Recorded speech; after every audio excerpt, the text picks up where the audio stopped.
Bueno, pues bienvenidos a todos los asistentes. Muchas gracias por estar aquí hoy. Y, bueno, a las personas que venís y al Ayuntamiento de Cártama y también a Diputación y, por supuesto, al Consejo Regulador por habernos permitido acoger esta jornada. En primer lugar, quiero pedir disculpas en nombre del delegado territorial de Agricultura, Pescado y Desarrollo Rural, Fernando Fernández, pues porque le ha sido imposible estar en dos sitios al mismo tiempo. Entonces, bueno, que a él tenía interés, la verdad, en asistir, pero materialmente imposible. Bueno, pues yo quiero, como todos los años, poner en valor estas jornadas, que ya estamos en la 24ª edición, que se dice pronto, pero aún así, pues cuando finalmente se cerró el programa, pues, no sé, pues, destacar la calidad de las mismas y, sobre todo, pues el compromiso que tiene el Consejo Regulador con intentar ofrecer a sus miembros y a otras personas interesadas, tanto del sector agrícola como de agroindustria, pues las principales novedades que afectan al sector, problemas y solucionar, digamos que atender al sector. Entonces hoy vamos a tener 3 ponencias muy interesantes, que después supongo que ya iremos presentando, pero destacar ante todo la calidad. También aprovecho por ser breve, ya que estamos en mi casa, en la Oficina Comarcal Agraria, bueno, yo soy la directora, que creo que ya todos me conocéis, para comentar 2 cosas que afectan especialmente a la materia de la que nos ocupamos. Bueno, como sabéis, o si no la mayoría creo que de las que estáis aquí, se convocaron una línea de ayuda excepcionales de la Unidad 23, tanto para los sectores, para los productores agrícolas afectados por la dana, como por los agricultores y ganaderos afectados por la sequía.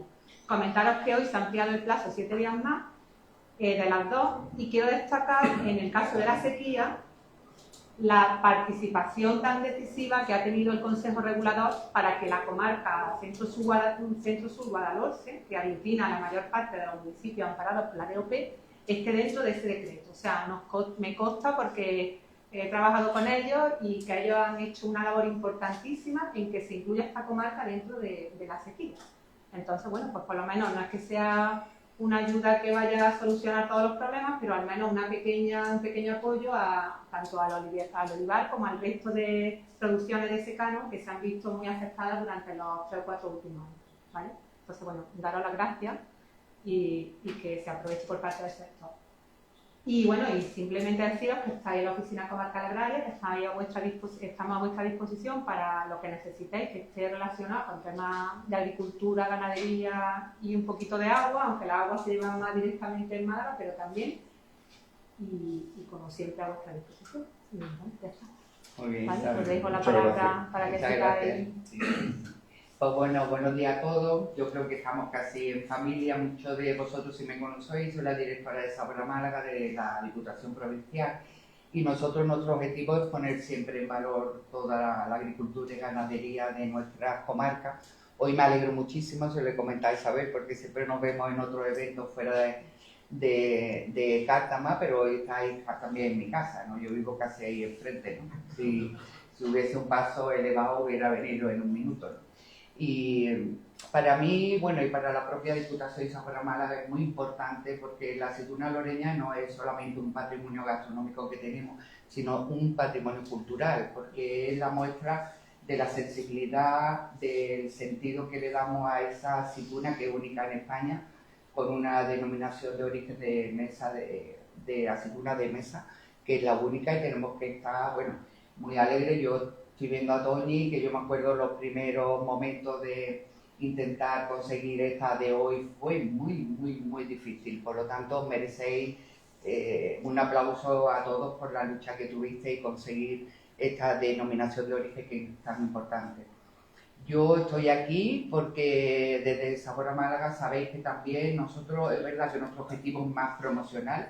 Sí es cierto que hay una línea de autónomos que ha salido también para todas las personas que queráis acogerlo en la propia Diputación, pero Sabor a Málaga lo que hace es promocionarlo a todos vosotros, y por eso tenéis a disposición siempre, muchos de vosotros tenéis mi número de teléfono, me podéis llamar directamente, y sobre todo agradecer a Isabel. Isabel está siempre al pie del cañón y me consta, pero claro, muchas veces las administraciones no respondemos tan rápido ni tan como vosotros deseáis, pero bueno, que siempre ponemos la mayor esfuerzo en la intención de que tengáis alguna ayuda, aunque sé que son pocas y que la mayoría a lo mejor no llega a todos vosotros, pero bueno, que intentamos hacerlo lo mejor posible con lo que nos dejan trabajar. Y bueno, esta jornada nosotros tenemos firmado un convenio con la denominación de origen de la aceituna loreña y siempre hemos trabajado juntos, tanto en la formación técnica que hoy tendréis, como en otras reuniones que tenemos previstas para el día 4, porque lo que queremos, tanto el Consejo como Sabor a Málaga, es potenciar la aceituna loreña de más de nuestro Guadalhorce. Es que la comarca del Guadalhorce necesita mucho, necesita ponerse en cabeza de algunas comarcas que están recibiendo muchísimo y sobre todo por el tema del agua. Aquí el agua la tenemos un poquito escasa, pero agradecerle al Consejo la lucha que está siempre al pie del cañón, trabajando para que los beneficios lleguen a todos los integrantes de la denominación. Y bueno, y darle la palabra a nuestro presidente. Muchas gracias por la palabra y muchas gracias, Isabel. Yo lo tenía escrito, pero ya que he venido hablado sin papel, Bueno. voy a intentarlo. Bueno, yo, en nombre del Consejo Regulador, daros las gracias a los asistentes por venir, porque bueno, siempre ponemos todo nuestro empeño en que esto llegue al sector directamente. Y bueno, y darle las gracias al Ayuntamiento. Bueno, voy a empezar en orden. A la Casa, a la Delegación de Agricultura y a Isabel, bueno, que está en la mesa del Consejo Regulador con nosotros también, representando a la Administración. Siempre no tiene un no en la boca nunca y trabaja que no es. Después, en el Ayuntamiento de Cártama, que cada vez que lo solicitamos le mandamos algo, está con nosotros. Y bueno, Diputación de Málaga y Sabor a Málaga, que bueno, como ha dicho Leonor, estamos siempre uña y carne y una mano con la otra para hacer todo tipo de cosas y sin ellos, pues la verdad es que sería un poco menos imposible. Por otro lado, pues no sé si se me olvida algo, seguramente sí. Ya veo por el papel. Gracias a Caja Rural de Granada, que colabora con nosotros también, y bueno, y agradecer enormemente a los ponentes porque sé que se lo han tenido que trabajar bastante y no son, en este caso de este año, no son unas jornadas fáciles. No son fáciles. Entonces, pues, por lo demás, os invito a que os quedéis al final para tomar un pequeño aperitivo. Si todo sale bien y marchamos. Esperemos, ¿no? Bien. Sí, seguro. Y nada más. Ya lo que me queda es presentar al primer ponente, que me toca a mí presentarlo. Muy bien. Y vamos a empezar con la jornada, si os parece. Bueno, fantástico. Que la aprovechéis mucho. Bueno, pues muchas gracias. Siempre es un placer asistir a este tipo de jornadas porque, bueno, pues, me permite estar en contacto con agricultores, con agricultoras y con técnicos. Y como en la presentación habéis podido escuchar, bueno, pues me dedico sobre todo a temas de conservación del suelo y desde hace ya bastantes años lo enlazamos con lo que es la agricultura de carbono. Hice mi tesis sobre ese tema y hemos trabajado en muchos de esos proyectos que hemos trabajado a nivel nacional e internacional. Han sido con redes de fincas, con redes de campo, donde hemos experimentado y evidenciado cómo sistemas de conservación del suelo son muy beneficiosos para muchas cosas. Y dentro de ellas, pues hoy voy a compartir con vosotros, si me permitís que os tutee, lo relacionado con los mercados de carbono. ¿Por qué? Porque el tema del carbono está muy presente. No sé si o ha llegado aquí a las cooperativas o a la denominación ofertas de empresas o de organizaciones que intentan ayudar a los agricultores a participar de estos mercados, pero como hay una zona gris que todavía no se sabe muy bien el terreno cómo acabará quedando al finalizar un proceso que se está llevando a cabo desde Europa, pero que ya está implementado de forma voluntaria, pues voy a compartir con vosotros cuál es la situación, qué tipo de mercados existen y qué es lo que podemos nosotros hacer para anticiparnos, para participar en este tipo de iniciativas. Porque la idea es que, por supuesto, el participar en esta iniciativa suponga un extra o una posibilidad de ingresos extra para el campo malagueño, andaluz y español y el resto de sitios, ¿no?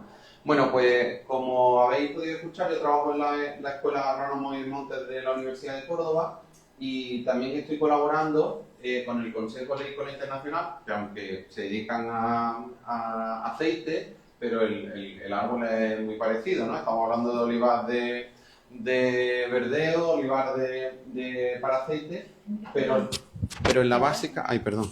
Pero en la... ¿Aquí? ¿Sí? Pero en la... Digamos que metodológicamente estamos hablando de cosas muy similares. Entonces, en el Consejo Agrícola Internacional hay un comité en el cual estamos trabajando para establecer y validar una metodología que sea aplicable específicamente para el olivar en estos temas. ¿De acuerdo? Bueno, voy a comenzar con unos datos y unas cifras que ponen de relevancia el suelo. El suelo, vengo de Córdoba y viniendo de Córdoba hacia acá, la autovía hacia Málaga, pues hay un montón de situaciones diferentes. Hay mucho olivar, también hay tierras con cereales. Ahora que ya ha terminado la cosecha, el cereal pues todavía tiene cobertura, pero sabéis que dentro de poco, bueno, pues se establecerán o habrá gente que haga labores de ya presiembra, labrará el suelo, otra gente no labrará ese suelo para dejar la cobertura permanente. E igualmente los olivares, pues se ven olivares con cubierta seca ya, controlada, se ven olivares labrados para evitar la competencia de hierbas con el árbol, y todos esos manejos que tenemos en nuestra comunidad, pues tienen una afección, por supuesto, sobre el cultivo, sobre la cosecha, pero también tienen una influencia muy importante sobre el suelo, ¿vale? Y el suelo, no hace falta que me extienda mucho, pero sabéis que prácticamente todo lo que nosotros, casi todo lo que comemos y de lo que nos vestimos viene del suelo, salvo lo que viene de la pesca, ¿no? Que aquí en Málaga pues también tiene mucha importancia. Pero el 95% de los alimentos y las fibras que nosotros utilizamos vienen de cultivo. Tenemos un problema muy grande que es la erosión, que afecta al 25% de las tierras en Europa, pero si nos centramos en el sur de España, tenemos zonas, desgraciadamente para nosotros, tenemos las zonas con mayores tasas de erosión de toda Europa. ¿De acuerdo? Estamos sobrepasando con creces la regeneración natural del suelo. Que os voy a hacer una pregunta que no es para pillaros ni para poneros en compromiso, pero si yo os dijera, oye, ¿qué tasa de erosión sería razonable o sería aceptable en vuestra finca? Porque si levantáis la mano, ¿quiénes tenéis campo? ¿Quiénes os dedicáis al campo? Por aquí, el resto sois técnicos, sois asesores, algunas caras son conocidas, me suenan, pero ¿qué tasa o cuánto, no decir una cifra, pero ¿cuál sería la tasa razonable o aceptable de pérdida de suelo en vuestra finca? 0, eso sería lo ideal, obviamente. Pero si tuviéramos que decir, si os pusiera un mapa de la erosión, hay un mapa de la desertificación en España y hay zonas verdes, donde supuestamente no hay demasiado problema, zonas amarillas, esto es como los semáforos, zonas rojas, amarilla y verde. ¿Dónde estaría ese límite para poner qué es rojo, qué es amarillo y qué es verde? 0 sería lo ideal, pero eso sabemos que es muy difícil. ¿Cuál sería lo que nosotros podíamos aceptar? En buena lógica sería, oye, sabemos que el suelo se genera a partir de la roca y se pierde en superficie. Podríamos decir, oye, lo que generemos por abajo nos podemos permitir perderlo por arriba, ¿no? ¿Sí? No. ¿Podemos hablar? Hombre, claro, por supuesto. Quiero decir que no. Es que yo tengo una finca que tengo parte que estoy generando al no cultivo y otra parte que tengo un cultivo. Sí. Entonces, la parte de no cultivo, la parte, digamos, de la tierra de arriba, eso se pone duro como una piedra. Sí. Sin embargo, la que está cultivada está floja, está muy bien. Sí. ¿Qué ventaja pueden tener una y otra? La tierra de no cultivo se refiere usted a una tierra tiene usted un poquito de pendiente, la tiene, ha dicho que está alta. Hay un poquito de pendiente, hay otra que tiene menos pendiente. Sí. ¿Y en la que tiene no cultivo qué es? ¿Que lo que sale allí a su amor o tiene...? Lo que no está, lo que está en no cultivo está con el herbicida echado en las calles dejadas y después las calles desbrozadas. Vale, vale. La tierra está dura como una piedra. Claro, le voy a decir por qué. Porque cuando nosotros dejamos prácticamente no hay cubierta, aquí tenemos un sol bastante imponente, ¿verdad? Ese sol, ¿qué es lo que hace? Seca. ¿Por qué están saliendo estos días? ¿Por qué tenemos estos días tormentas? Pues esas tormentas se generan por la evaporación del agua del suelo, se generan estas tormentas que dice, oye, las tormentas de verano. ¿Qué es lo que sucede? Que ahí la clave para que no se ponga tan dura esa tierra es manejar cobertura. ¿Vale? Esas coberturas nos limitan la evaporación de agua desde el suelo. ¿Por qué? Porque son barreras físicas. Eso es como si nosotros nos ponemos en la sombrilla debajo de la playa, debajo de la sombrilla no pega tanto el sol, ¿no? Pues si nosotros ponemos esa sombrilla sobre el suelo, que son los restos vegetales, no se calienta tanto y no se evapora tanto. Pero esos restos vegetales, ojo, hay que controlarlos, o con herbicida, o últimamente se recomienda más el tema de desbrozadora. ¿Por qué?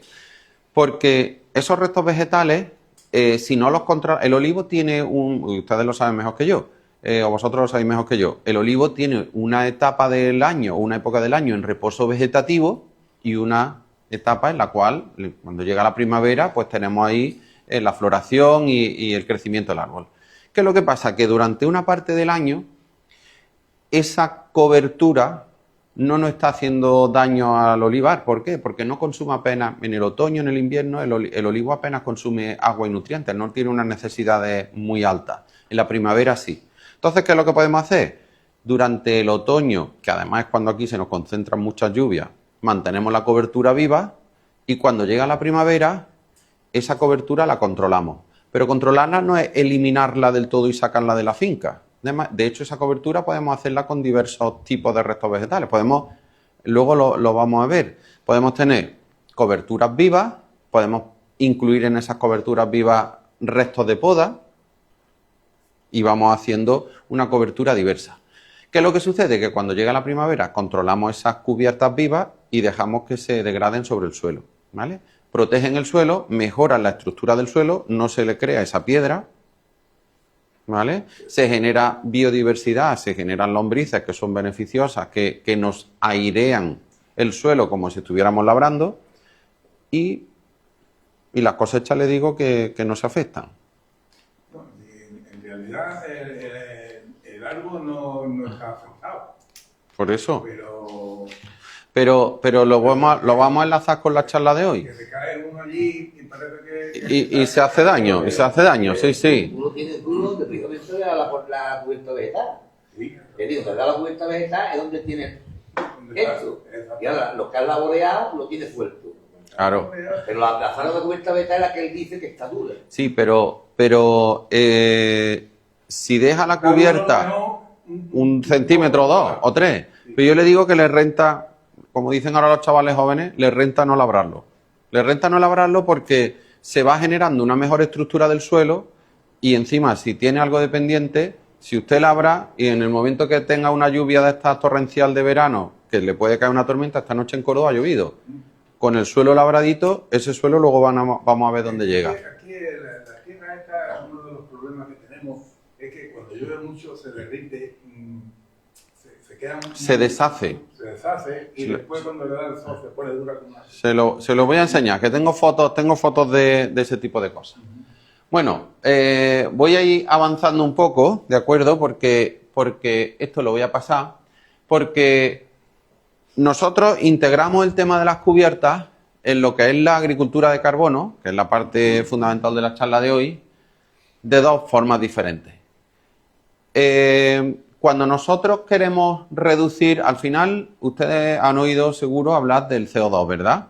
El CO2, las emisiones de CO2, el cambio climático y todo cómo está eso conectado. Si nosotros vemos cómo se maneja el CO2 en la agricultura y en el planeta en general, a través de las quemas o a través del laboreo intensivo, ¿qué es lo que hacemos ahora? ¿O qué podemos hacer? A través de la agricultura de conservación mantenemos ese suelo cubierto con esos restos vegetales y ese carbono lo almacenamos por un lado en el suelo, que es la parte que ven arriba. Pero por otro lado también optimizamos el uso de insumos y el carbono que tenemos en el suelo no lo perdemos al labrar, porque cuando ustedes labran, aunque no lo vean, el carbón, la materia orgánica que tiene el suelo tiene carbono, y ese carbono cuando nosotros labramos los ponemos en contacto con el oxígeno y ¿qué se libera? Carbono y oxígeno, se libera CO2. Al nosotros reducir esas operaciones y mantener las coberturas, estamos por un lado almacenando carbono en el suelo y estamos evitando que se libere carbono desde el suelo y evitando también el uso del combustible fósil, ¿vale? Nos estamos ahorrando el uso de gasoil, ¿vale? ¿Lo tenemos claro? ¿Sí? Ahora, cuando hablamos de mercados de carbono, ¿qué vendemos en los mercados de carbono? Lo que se conoce como créditos de carbono, ¿vale? En los mercados lo que se pone a la venta son los créditos. ¿Y qué es un crédito de carbono? Pues ahí os lo pongo. Un crédito de carbono es una tonelada de CO2 equivalente o una tonelada de CO2 que nosotros no hemos emitido a la atmósfera o hemos demostrado que hemos almacenado en alguna parte de nuestra finca. ¿Dónde es lo más fácilmente demostrable? En el suelo, ¿de acuerdo? A través de análisis de suelo es muy fácil de demostrarlo. Y también a través de utilizar la ciencia que ya se ha generado. Nosotros, nuestro equipo de la Universidad de Córdoba y de la Escuela de Agrónomos de la ETSIAM, pues publicamos en el año 2012 el primer artículo científico en España sobre cómo calcular o cómo hacer esa metodología para el almacenamiento de carbono. Aquí les pongo unas formulitas que no voy a entrar en ellas, pero cuando se habla de carbono, de CO2, de materia orgánica, todo lo podemos traducir a esos créditos de carbono a través de esas fórmulas que les pongo ahí, ¿vale? Entonces, cuando ustedes hagan análisis de suelo y analicen la materia orgánica, podemos deducir, se puede también pedir un análisis o podemos, si no, a través de esa fórmula que ven ahí de carbono orgánico del suelo y materia orgánica, podemos estar haciendo una deducción de cuánto carbono estamos almacenando en el suelo, ¿vale? Porque las plantas son carbono. Herbáceas, arbóreas, las plantas son carbono. Las cubiertas vegetales del olivar son carbono y tienen bastante carbono. Un 40, un 50% de la planta es carbono. Pero no solo la parte aérea que vemos, sino la parte que está por debajo del suelo. Las raíces también tienen carbono que nosotros, con el que enriquecemos el suelo, ¿vale? Esto me disculpan porque está en inglés, pero esto es para que vean cuál es, cuando se habla de cuáles son las expectativas de Europa, de las reducciones de emisiones. Saben que Europa quiere que en el 2050 seamos climáticamente neutros. Eso no significa que no emitamos nada. Eso significa que en 2050, obviamente, quieren que se reduzca muchísimo las emisiones. Por eso están haciendo inversión en industria, todo el tema este de los coches eléctricos y todas estas cosas. Pero esta parte roja de abajo que ven, eso son ustedes. Eso esencialmente son las expectativas que tiene Europa en sumideros de carbono. Sumideros de carbono son lugares donde se almacene carbono. Y ese almacenamiento, pues Europa, gran parte de ello lo está destinando o está esperando que la agricultura sea quien contribuya a ese balance de emisiones. Claro, ¿a coste cero? No. Por eso la expectativa es que haya o se dirijan cada vez más subvenciones hacia lo que es captura de carbono que las actividades agrícolas influyan en incrementar este tipo de sumideros y también en la aparición o en la, más que aparición, en la implementación efectiva de estos mercados de carbono que les comentaba anteriormente y ahora vamos a ver con un poquito más de detalle, ¿vale? Entonces, ese gráfico de ahí, aunque esté en inglés, lo que tenemos que traducirlo es una oportunidad para el campo, ¿de acuerdo? Una oportunidad para el campo. Y dentro de eso ya se empezó con el tema de los ecoregímenes, ¿vale? En la última PAC ya se hizo un avance hacia el tema de agricultura de carbono. Bueno, le he comentado un poco antes lo que son los mercados de carbono, ¿no? Pues los mercados de carbono, por ponerle ahí una pequeña definición, son esos mecanismos que nos ofrecen vender créditos ¿a quién? A gente que los quiera comprar. Gente que los quiera comprar, ¿quiénes van a ser? Pues empresas que tengan compromisos de reducción de emisiones. Hoy en día ya hay mercados en Europa que están funcionando, que son mercados regulados. No lo habrán oído probablemente, no lo sé, pero son los mercados ETS. Los mercados, en esos mercados, ahora mismo quienes están participando son las industrias, ¿de acuerdo? No la agricultura. Las industrias que tienen, pues, industrias de todo tipo, refinerías, industrias que son contaminantes, tienen compromiso de reducir emisiones o de compensar las emisiones pagando por lo que ellos contaminan. Lo que no puedo hacer lo pago. Efectivamente. Pero esos mercados están regulados. Pero esos mercados están regulados. ¿Eso qué quiere decir? Que hay unas normas claras que vienen de Bruselas, igual que nosotros tenemos claro que de aquí a final de mes tenemos que hacer la renta, si no la hemos hecho ya, ¿no? Pues, y hay unas normas claras para qué tenemos que poner en cada numerito de lo de la renta, que yo no soy experto en eso, pero hay algo que lo sustenta. Esos son los mercados regulados.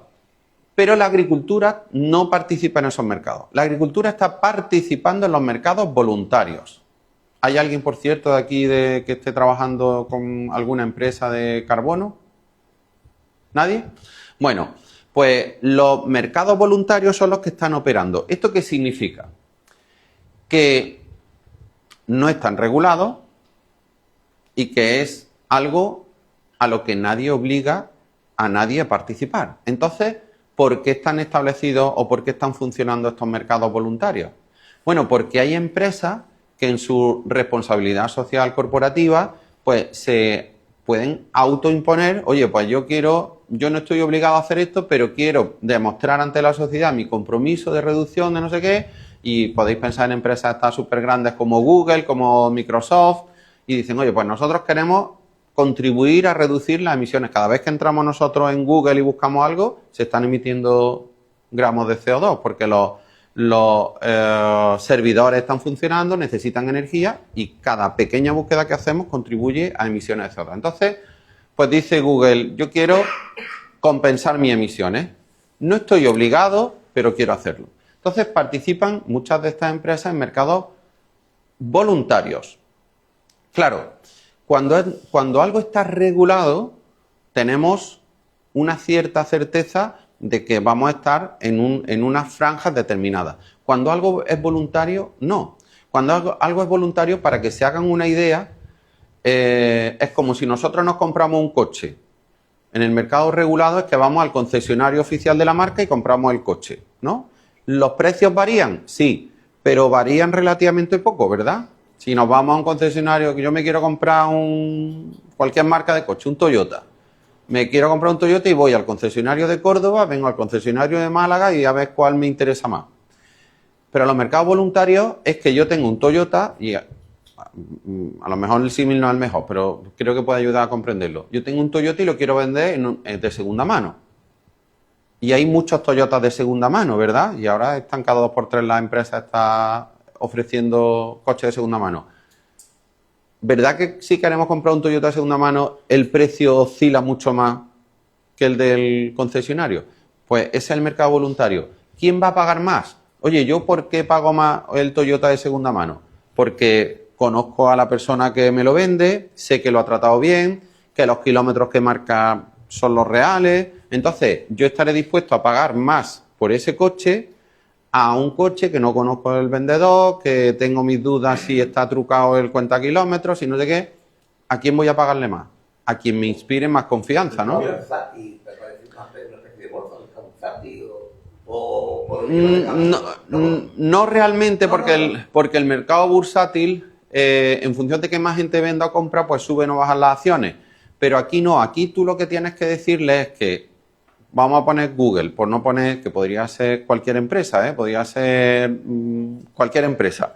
Dice, oye, yo quiero comprar a la cooperativa que vende la aceituna de La Loreña, yo quiero comprarle los créditos de carbono que generan los agricultores de la cooperativa, ¿vale?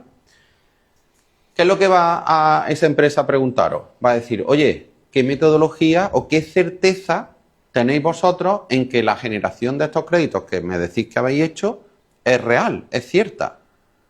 ¿No? Si vosotros imprimís confianza en que las cifras que vosotros decís son reales y dais certeza, pues obviamente os van a pagar más por el crédito voluntario que si no llega y dice, oye, yo tengo aquí un papelito que que mi vecino me ha dicho que yo certifico esto, ¿vale? En relación a la confianza que tenga cada uno. Efectivamente. Entonces, ¿qué es lo que es interesante? Pues siempre intentar obtener certificaciones que sean robustas. ¿Y esas certificaciones quién las da? Esas certificaciones, pues mirad, las dan, hay algunas empresas globales que establecen metodologías de cálculo, que luego hay algunas empresas que están operando en los mercados voluntarios que la eligen. Las certificadoras globales más conocidas son Verra y Gold Standard, ¿vale? Pero, por ejemplo, nosotros, como os decía al principio, con el COI, con el Consejo Oleícola Internacional, estamos estableciendo una metodología que pueda ser también aplicable por cualquier persona que se dedique al olivar. No digo ya denominaciones, sino cooperativas o incluso personas físicas que quieran calcular cuántos créditos de carbono generan debido a la actividad que hagan, ¿vale? ¿Qué es lo que pasa con los mercados voluntarios? Que el precio no está fijado. Si os pongo aquí, fijaos, estos son algunas de las iniciativas que hay sobre el tema de carbono a nivel mundial. Entonces, está en inglés también, ¿vale? Pero os digo que ya se está trabajando en esto. Y ahora si me preguntáis, oye, ¿y cuánto se paga por esto? Pues os digo, en el mercado regulado de la industria se ha llegado a pagar o han llegado a estar los créditos de carbono, que os vuelvo a recordar, 1 tonelada de CO2. Eso os voy a decir cómo se mide. Eso se mide haciendo, pues en el caso del campo, haciendo análisis de suelo, viendo cómo se incrementa el carbono en el suelo y a las formulitas que os he puesto antes, a partir de ahí vosotros podéis hacer algunas estimaciones. Se pueden incluir más cosas, porque en el olivar, por ejemplo, podríamos ver, oye, ¿cuánto carbono estamos almacenando en el árbol en sí, en la estructura arbórea? Claro, el olivar también se poda, ¿no? Entonces, ¿dónde tenemos que medir? Oye, yo no he visto olivares tan grandes como estos edificios, con lo cual el tema de la estructura en el árbol se puede contemplar, sobre todo si venimos de una tierra calma y plantamos una nueva plantación, o a lo mejor en zonas donde tú no vas a hacer la poda, como por ejemplo puede ser el tronco del árbol, ¿no? Hay metodologías para esas cosas, ¿vale? Pero bueno, os digo, los mercados regulados han estado en Europa en 100 euros el crédito. Y en los mercados voluntarios yo he visto 5 euros, 30 euros y en algunos casos, según me han dicho, que yo eso no lo he comprobado, pero dicen incluso 50 euros el crédito, ¿vale? Que puede ser un dinero, ¿Por qué? Porque os anticipo que nosotros, lo vamos a ver ahora luego un poco en un poquito más adelante, nosotros creemos que en el olivar fácilmente se pueden conseguir créditos de carbono por hectárea. Pues si hacemos las cosas razonablemente bien o incluso súper bien, pues podemos estar hablando de 3, 4, 5 créditos por hectárea. Imaginaos, si están a 30 euros, pues serían 3 por 5, 150 euros por hectárea. Pero imaginaos que entráramos en mercados regulados europeos en el futuro, donde el precio está en 100 euros. Estaríamos hablando de un dineral. No se espera que lleguen tanto como 100 euros, ¿eh? Pero 50 euros es el precio que se estima justo para este tipo de certificaciones. Pero eso es Claro. Lo que tiene que hacer cada año o el agricultor tiene que incrementar el Sí. carbono secuestrado. Sí, esa es la clave. Hay una base, incremento, pero ya no ha llegado un momento que ya no puede seguir incrementando. Claro, esa es la pregunta clave. ¿Qué tenemos que hacer para incrementar? Porque tiene que ser algo adicional a lo que tú haces. Porque si tú, imagínate, y esto, bueno, pues la verdad es que nosotros estamos luchando, porque ahora mismo en Europa lo que se está decidiendo es, a la hora de participar en estos mercados, ¿qué hacemos con la gente que lleva haciendo las cosas bien 20 años? Porque claro, si tú tienes, por poner un caso, no hablo de buen o mal agricultor o agricultora, os estoy diciendo pensando en el carbono. Alguien que haya labrado a tope, que no haya dejado una cobertura en la vida, que haya quemado históricamente todos los... Esa persona en su finca normalmente va a tener un contenido de carbono más bajo que alguien que lleve 20 años haciendo cubierta. Ahora, esa persona tiene probablemente más potencial de incrementar el carbono, con lo cual generar más créditos, con lo cual recibir más dinero por esto, que el que haya hecho muy bien las cosas. ¿Qué es lo que nosotros estamos luchando en Europa? Pues que para no dejar atrás a esas personas, intentar hacer, y de hecho el Ministerio está haciendo, no sé si aquí seguro que habrán venido a hacer alguna muestra de suelo, se han hecho 16.000 análisis de suelo para hacer un mapa de carbono en España.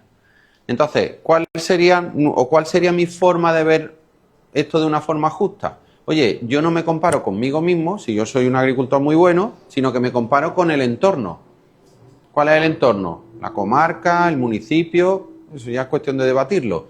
Pero si tú tienes un 2,5% de materia orgánica y la media es 1,50, 1,5, pues que ese punto que tenga un plus.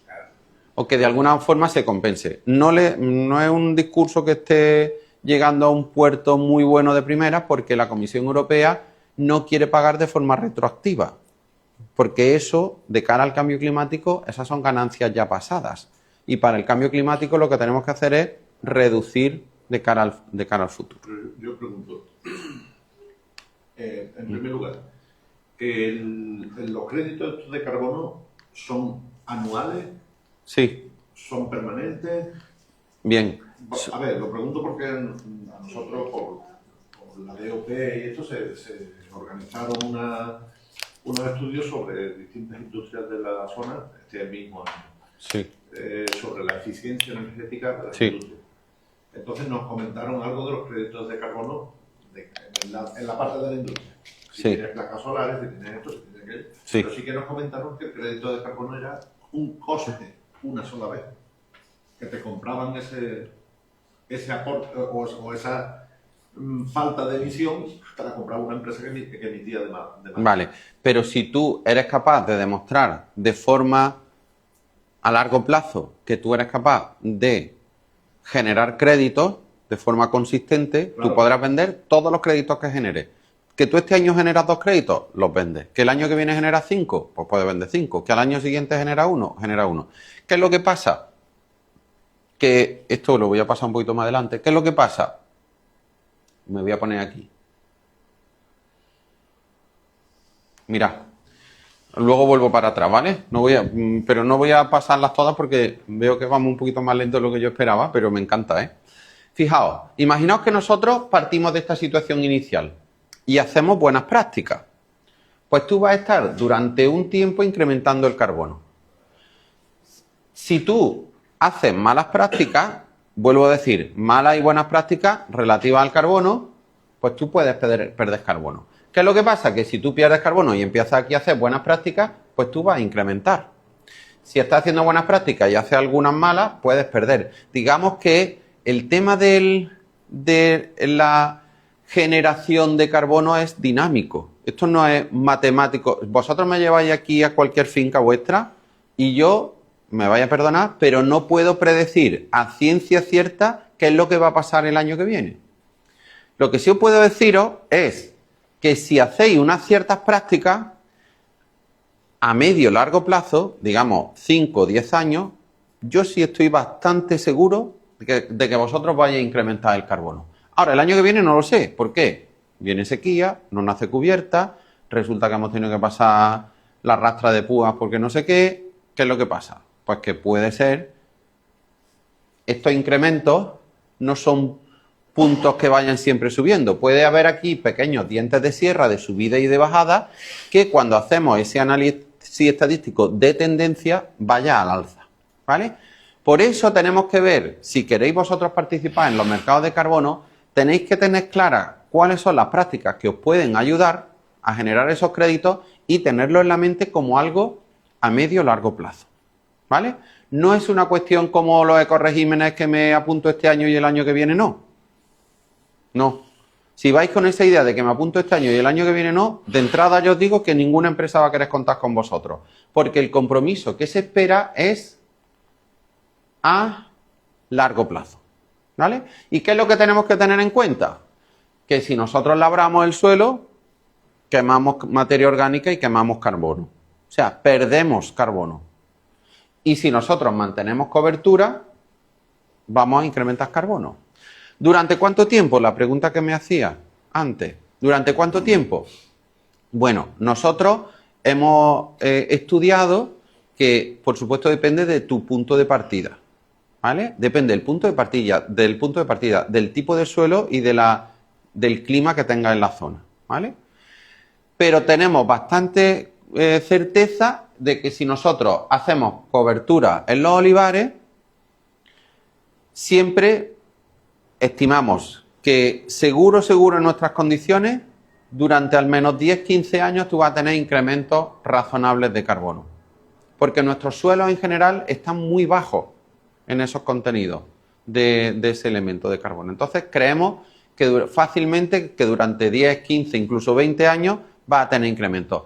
¿Van a ser los incrementos iguales todos los años? No. ¿Van a ser mayores los primeros? Sí. Pero hemos visto estudios científicos, por ejemplo, de Brasil, que después de 50 años todavía incrementan carbono. Incluso agricultura bien manejada es capaz de superar los contenidos de zonas de naturaleza donde no se ha actuado.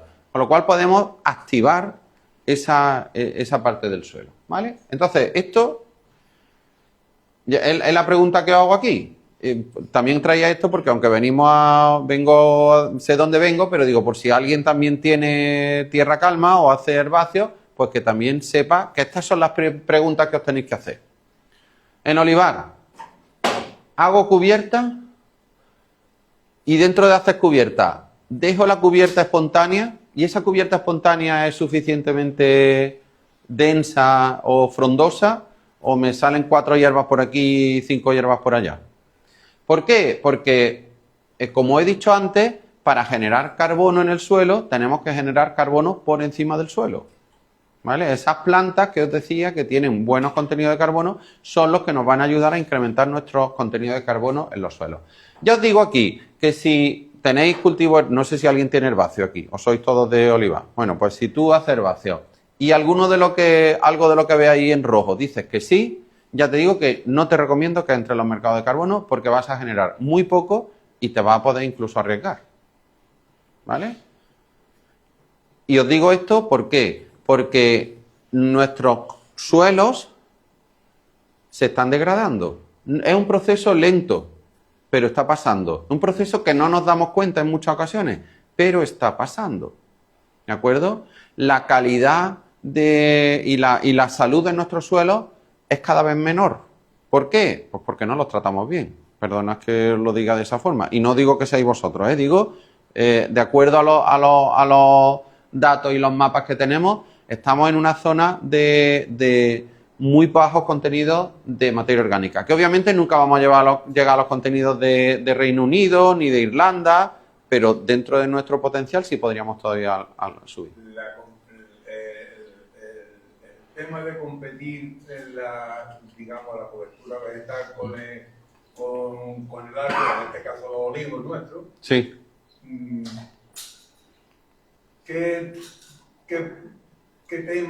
tipo de influencia negativa puede estar en el olivo? Pues que el olivo dé menos cosecha. Si usted tiene, mire esta cobertura, mire, le voy a poner alguna foto de cobertura, ¿vale? Ahora vengo para atrás. Mire. ¿Ve estas cubiertas tan magníficas?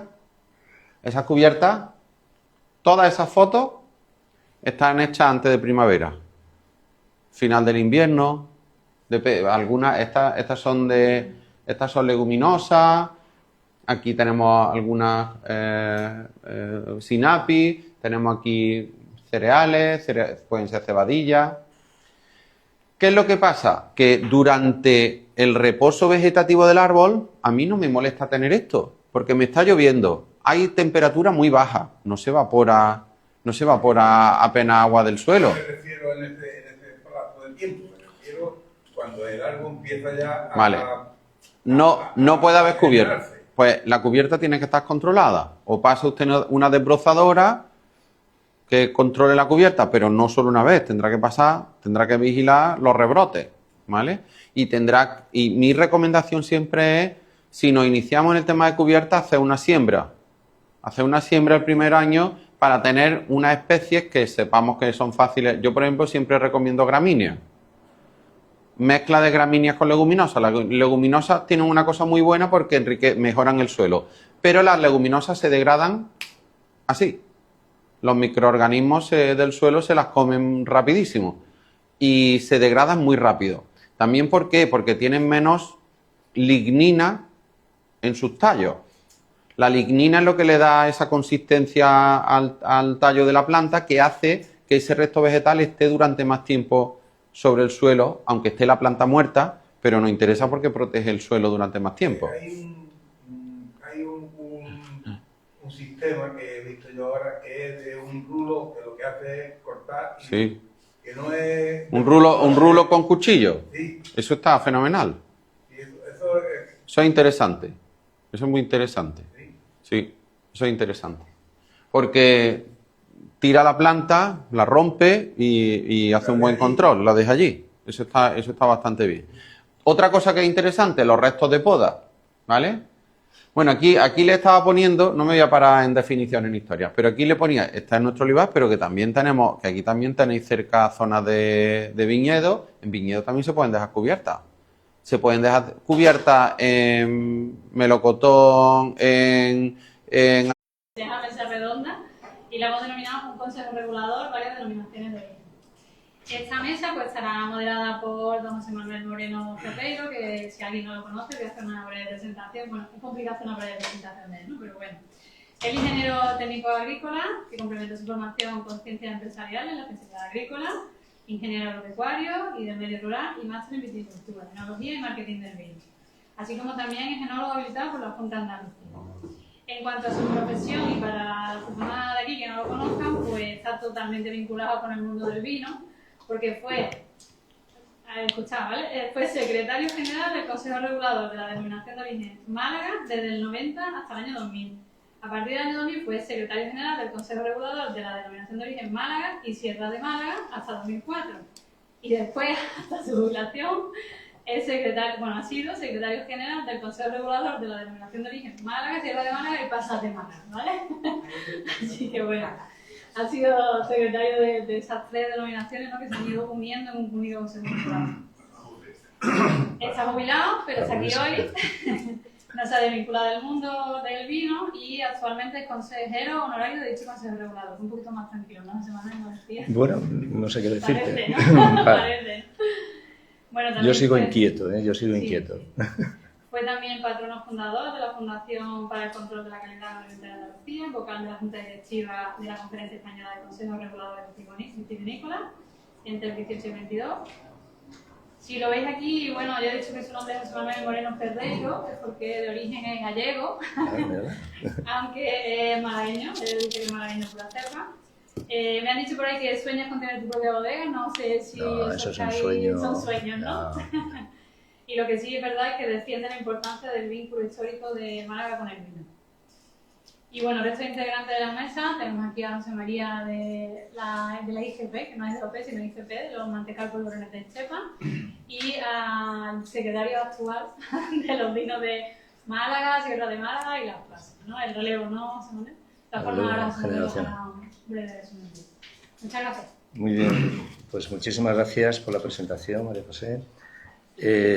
Bueno, ante todo, muchas gracias por estar aquí y muchas gracias al presidente y al Consejo Regulador de la Aceituna Doreña de Málaga por hacerme, por permitirme moderar lo que ya está moderado de por sí, que son consejos reguladores que suelen ser órganos muy moderados, muy moderados.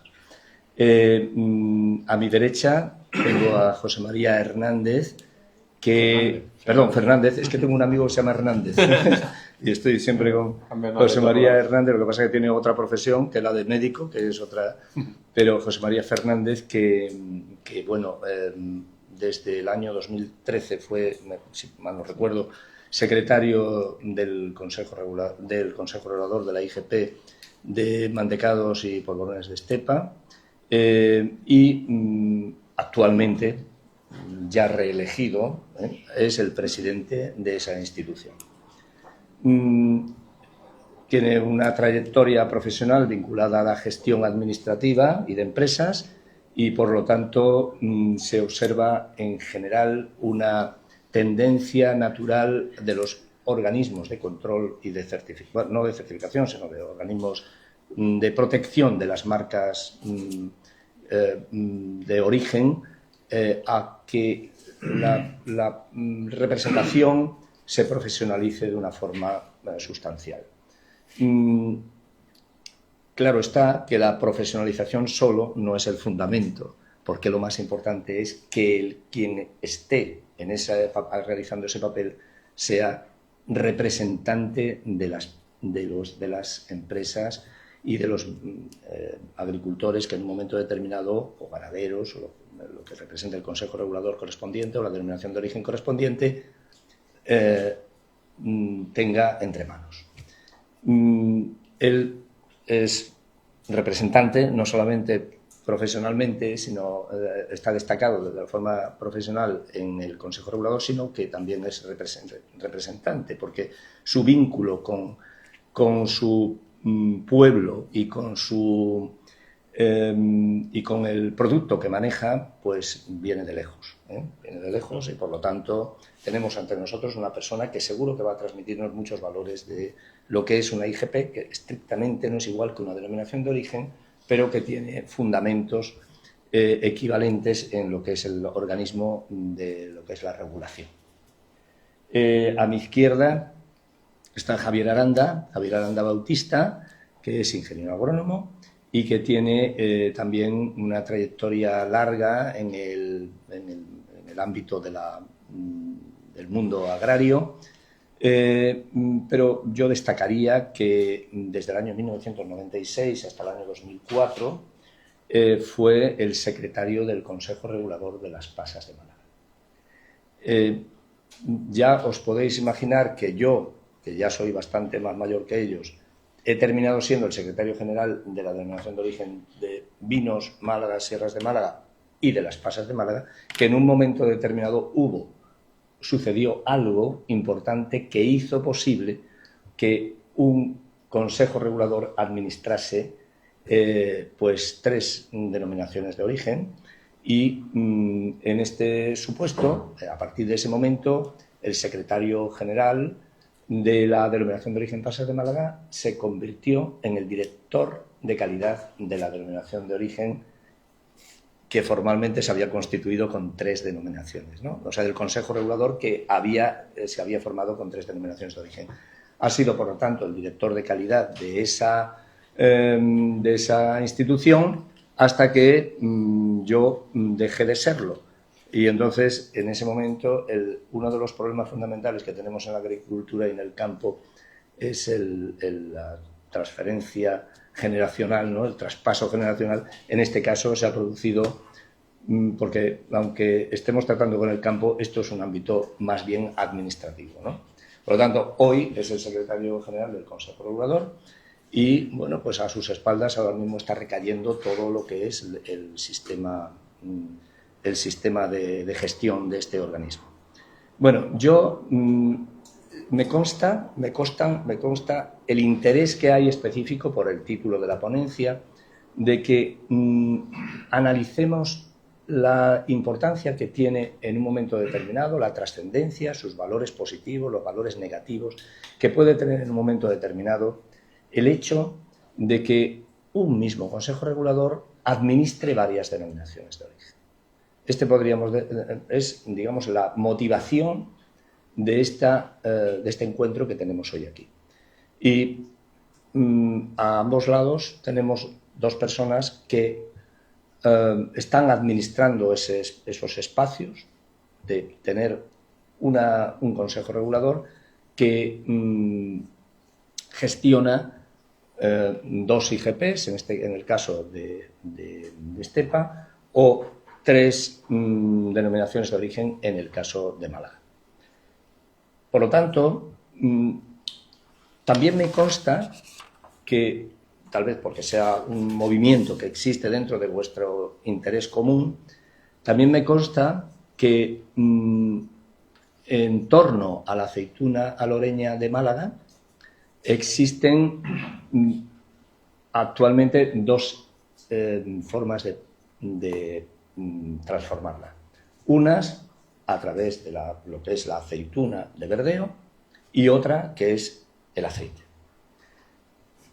El Consejo Regulador que gestiona la denominación de origen aceituna aloreña, evidentemente gestiona un producto de verdeo, que después lo adereza o lo que sea. Y, sin embargo, cuando traemos a colación este encuentro es porque parece que podría haber interés en la creación de un nombre de calidad asociado al producto, una denominación de origen asociado al producto, a otro producto que se deriva de la aceituna, que es el aceite. Por lo tanto, aquí me consta que hay productores de aceituna aloreña de Málaga, de aderezo, y me consta que hay productores de aceite de oliva, de oliva, supongo que sea AOVE, entiendo yo que sí, ¿no? De aceite de la misma variedad. No quiere decir que estén las mismas tipologías de agentes que suelen estar en el mismo espacio. Me refiero industriales y cooperativas, sino que existen. No digo, creo que la mayoría de los que están aquí son todas cooperativas, ¿no? Pero si hubiera un industrial, también los hay, pues sería maravilloso. Y como lo hay, pues es maravilloso. Porque eso es muy importante, la comprensión global de lo que es y lo que significa en un momento determinado lo que se está gestando a través de vuestra iniciativa. Bien, con eso quería posicionar el objeto del debate o del encuentro de hoy para darle inmediatamente la palabra a nuestros compañeros de mesa. Entonces, en primer lugar, me gustaría que brevemente cada uno de ellos explicasen en qué consiste las IGPs que manejan o las denominaciones de origen que manejan. ¿En qué consiste? Una cosa muy breve, por favor. Bueno, buenas tardes a todos. En primer lugar, pues agradecer a la denominación de origen de aceituna aloreña que nos haya invitado. Estamos encantados de estar aquí. Agradecer también a José Manuel y al compañero Javier. Y bueno, muy brevemente quiero explicar, como ha dicho José Manuel, nosotros de dónde venimos. El Consejo Regulador de lo que es hoy el Consejo Regulador del Mantecado y Polvorón de Estepa nace de una antigua asociación de fabricantes de mantecado que había en Estepa en los años 75, 78 y se detectaba que en determinadas zonas de España se fabricaban productos parecidos a los nuestros y se utilizaba la marca Estepa pues por su fama comercial para ponerlo en el mercado. Desde la Junta de Andalucía se nos invita a utilizar una denominación de calidad para proteger estos productos y tener una base jurídica para actuar. En un principio ahí en un saco se metió los mantecados, los polvorones, los alfajores, los roscos, y la primera denominación de calidad que nos concede Europa es en 2011, que es mantecado de cepa, y ya en 2016 pues concede la de polvorón de cepa, y ahí nos quedamos. Ahora mismo pues ni nos planteamos ni el alfajor, ni el rosco, ni ninguna otra variedad, porque nos hemos centrado en lo que es históricamente más tradicional en nuestro pueblo, por lo que se conoce en toda España, en parte de extranjero, que son los mantecados y polvorón. Con respecto a la pregunta que me ha hecho José Manuel, que como de calidad, en nuestro caso son indicaciones geográficas protegidas. Nosotros la diferencia es que nosotros traemos materia prima que no la encontramos o que no la tenemos en el cepa, la canela, la ajonjolí, pues lo que se protege es el propio producto y el proceso artesanal que se hace dentro del término municipal de cepa. Nosotros pues trabajamos con 18 de las 21 fábricas existentes en nuestra localidad. Entre ellas pues están las que mayor número de kilos hacen, que ahora mismo pues está en torno a los 5 millones de kilos, la que más hace, y la más antigua que es conocida también pues como La Colchona, que es una empresa pequeña, artesana, y una mujer que empezó la comercialización de lo que hoy en día es.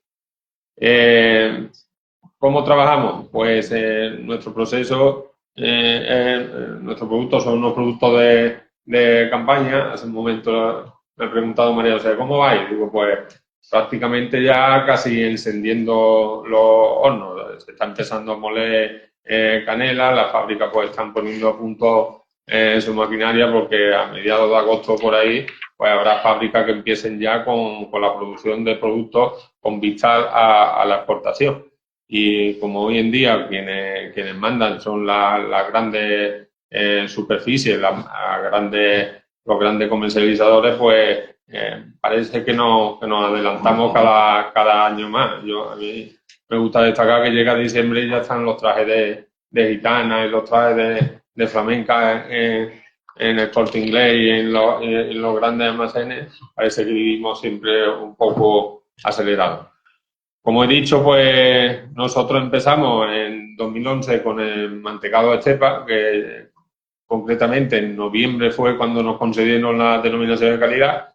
A partir de la siguiente campaña, pues nuestras empresas pues se tuvieron que poner al día en cuanto a etiquetado, no solo de las propias envueltas, sino de los propios estuches, de las propias cajas. A cada empresa se le hace su auditoría de control por parte del Consejo Regulador y bueno, más allá pues hasta que llegó en 2016 la segunda denominación de calidad conseguida por la Comisión Europea, pues el proceso fue repetirlo, ¿no?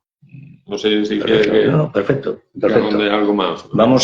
Yo de aquí sacaría una conclusión. Voy a ir sacando conclusiones a medida que vamos hablando, porque ha dicho una cosa súper importante de todo lo que ha dicho, que es que los productores se pusieron de acuerdo porque había falsificación y fraude en el producto que...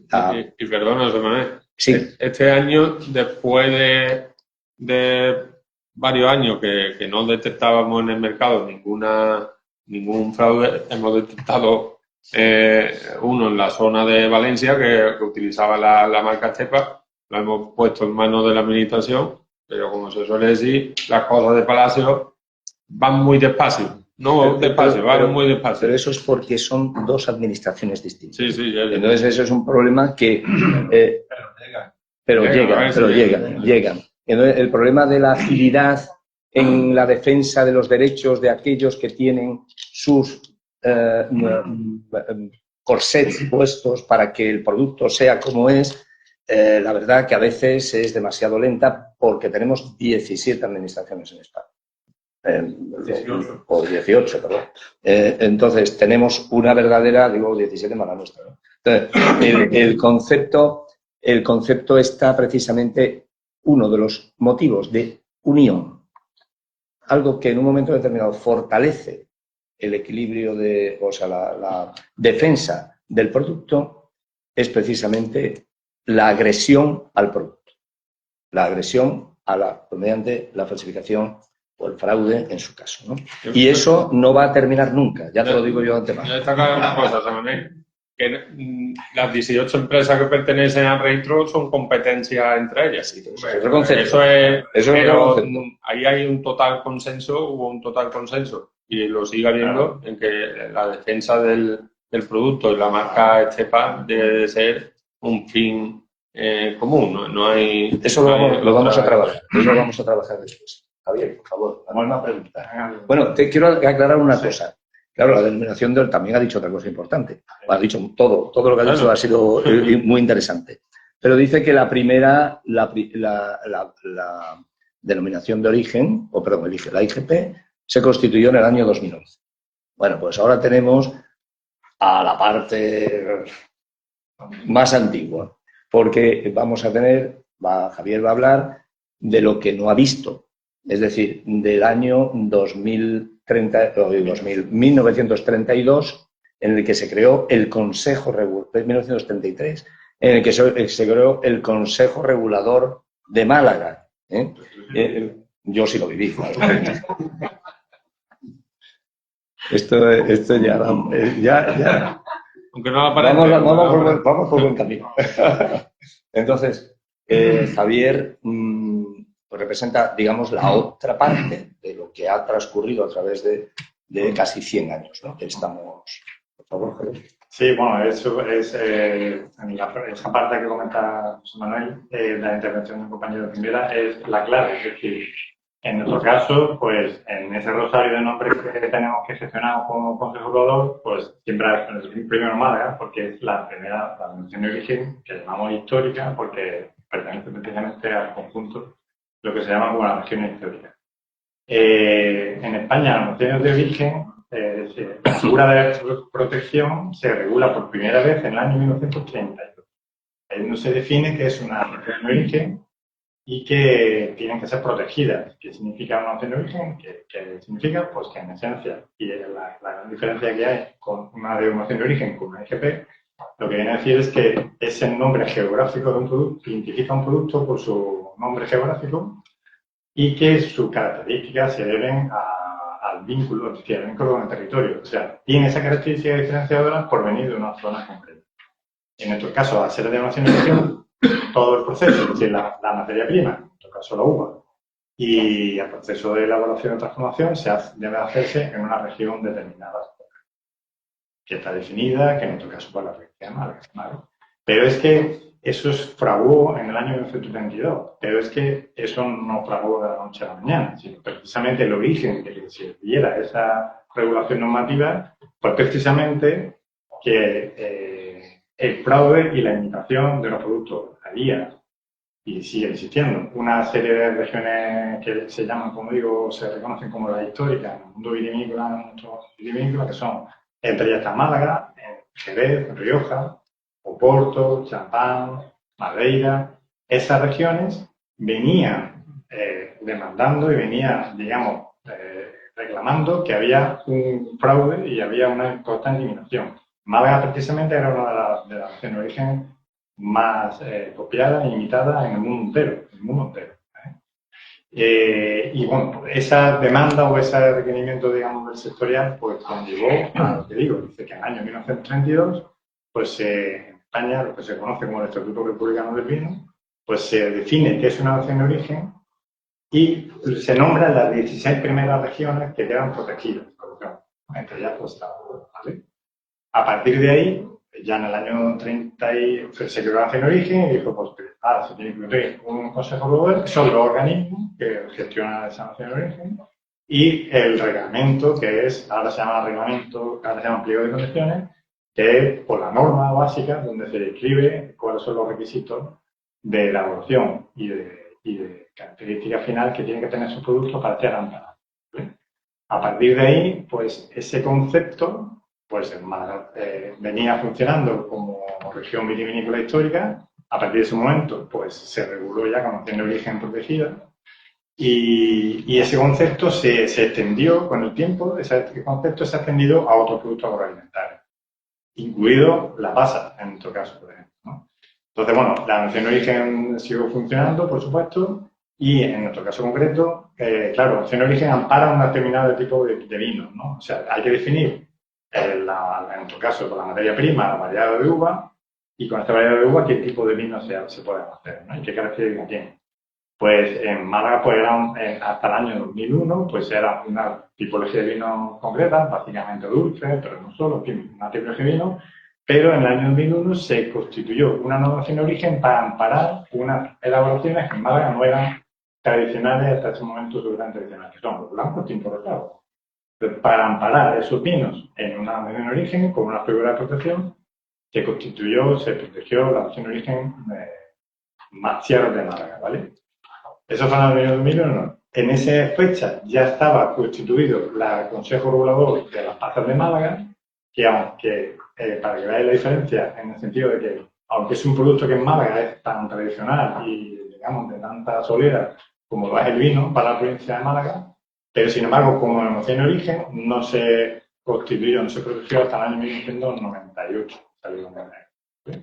Y también fue por lo mismo, lo de Málaga fue una consecuencia de la unión, de que el sector elaborador dijo, oye, esto hay que protegerlo, ¿no?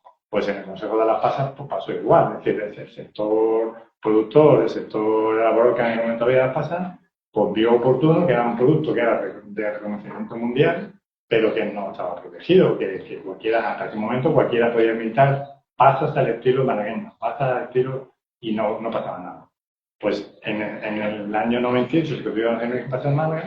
Hasta ese momento, hasta el año 2004, hubo unos años que eran dos consejos reguladores que tenían cada uno su vida independiente, pero en el año 2004 se produjo la fusión de los dos consejos reguladores. Yo era secretario en ese momento del Consejo Regulador de la Pasas de Málaga, pues yo era secretario de Málaga y Sierra de Málaga, y en ese momento, pues, digamos, se llegó al acuerdo con el clásico de la administración de construir un único organismo de gestión para 3 denominaciones de origen, ¿vale? Perfecto, perfecto. Bueno, yo he tomado nota de varias cuestiones. Fijaos hasta dónde llega en un momento determinado, por ejemplo, en el caso del vino, hasta dónde llegó la imitación y el fraude. Había libros que explicaban cómo hacer un vino de Málaga sin utilizar nada de Málaga, o utilizando café, utilizando vino base de donde fuese, echando rosa o flor, agua de melocotón. Es decir, había libros que estaban completamente autorizados. Estamos hablando del siglo XIX, ¿no? Y todo esto cambió a raíz precisamente de lo que ha explicado Javier, de la necesidad urgente que tenía la producción de saber, de proteger esos nombres. Los primeros productos que se protegieron fueron los vinos, pero después, en los años 80, 1980, por esa época, empezaron a protegerse otros productos. La aceituna loreña fue al amparo de ese espacio, igual que el mantecado y el polvorón de este. Bien. Bueno, en esta coyuntura que estamos, por lo tanto, ya sabemos qué productos manejamos. Lógicamente, hay más consejos reguladores que administran más de una denominación de origen o más de una IGP. No es una cosa extraordinaria esto que está sucediendo o esto que están explicando, sino que existen más consejos reguladores que administran más de una denominación de origen. Quería decir otra cosa al respecto. Cuando un industrial y lo pongo en el caso de las bodegas, que lo conozco bien. Cuando un industrial entra a formar parte de una denominación de origen o de una IGP, no es que todo su paquete productivo sea ya asumible, o sea, ya se tenga que entrar obligatoriamente por la IGP o la denominación de origen, sino que puede hacer productos específicos dentro de su gama de producción, productos específicos que sean con denominación de origen, pero otros pueden no hacerlos con denominación de origen, porque muchas veces hay limitación a entrar en una denominación de origen por el hecho de decir, oye, es que yo tengo esto, y este otro producto, y resulta que me voy a quedar totalmente limitado, porque si nada más que obtengo el producto de un origen determinado, mis otros productos se quedan fuera. Claro, tus otros productos sí, pero tu empresa no se queda fuera de juego. O sea, no es que los otros productos tengas que montar otra empresa, sino que tienes la oportunidad de tener un producto dentro de la gama de productos que tiene tu empresa que cumpla las condiciones, eso sí, del pliego de condiciones, y entonces tu empresa entra a formar parte del club de personas que están interesadas no solamente en proteger el producto, sino en proteger el territorio y su paisaje. Esto es importantísimo, ¿no? Entonces, y la economía de su territorio.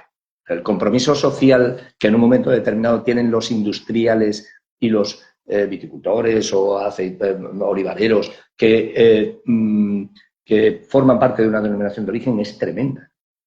O sea, el compromiso social es que tiene que ser valorado por las administraciones y por la sociedad en general, porque lo que están haciendo consiste en mantener y anclar en el territorio a las personas y hacer que las economías del territorio funcionen con equilibrio, con sostenibilidad y siguiendo procesos administrativos que vienen de muy antiguo, aunque se incorporen técnicas nuevas, lógicamente, como corresponde. Bien, dicho eso, ya sabemos que manejamos varias denominaciones de origen ahora mismo, o IGPs, y ahora hago una nueva pregunta. Y la pregunta es, ¿por qué? Y sabiendo que los orígenes ya son distintos, es muy interesante la selección de las dos personas que están aquí, porque verdaderamente cada una de ellas va a aportar una idea tal vez diferenciada, ¿no?, de por qué toman la decisión de, ya habiendo constituido las denominaciones de origen, por qué toman la decisión de que las denominaciones de origen sean administradas por un solo consejo regulador. ¿Qué fortalezas vieron en ese espacio?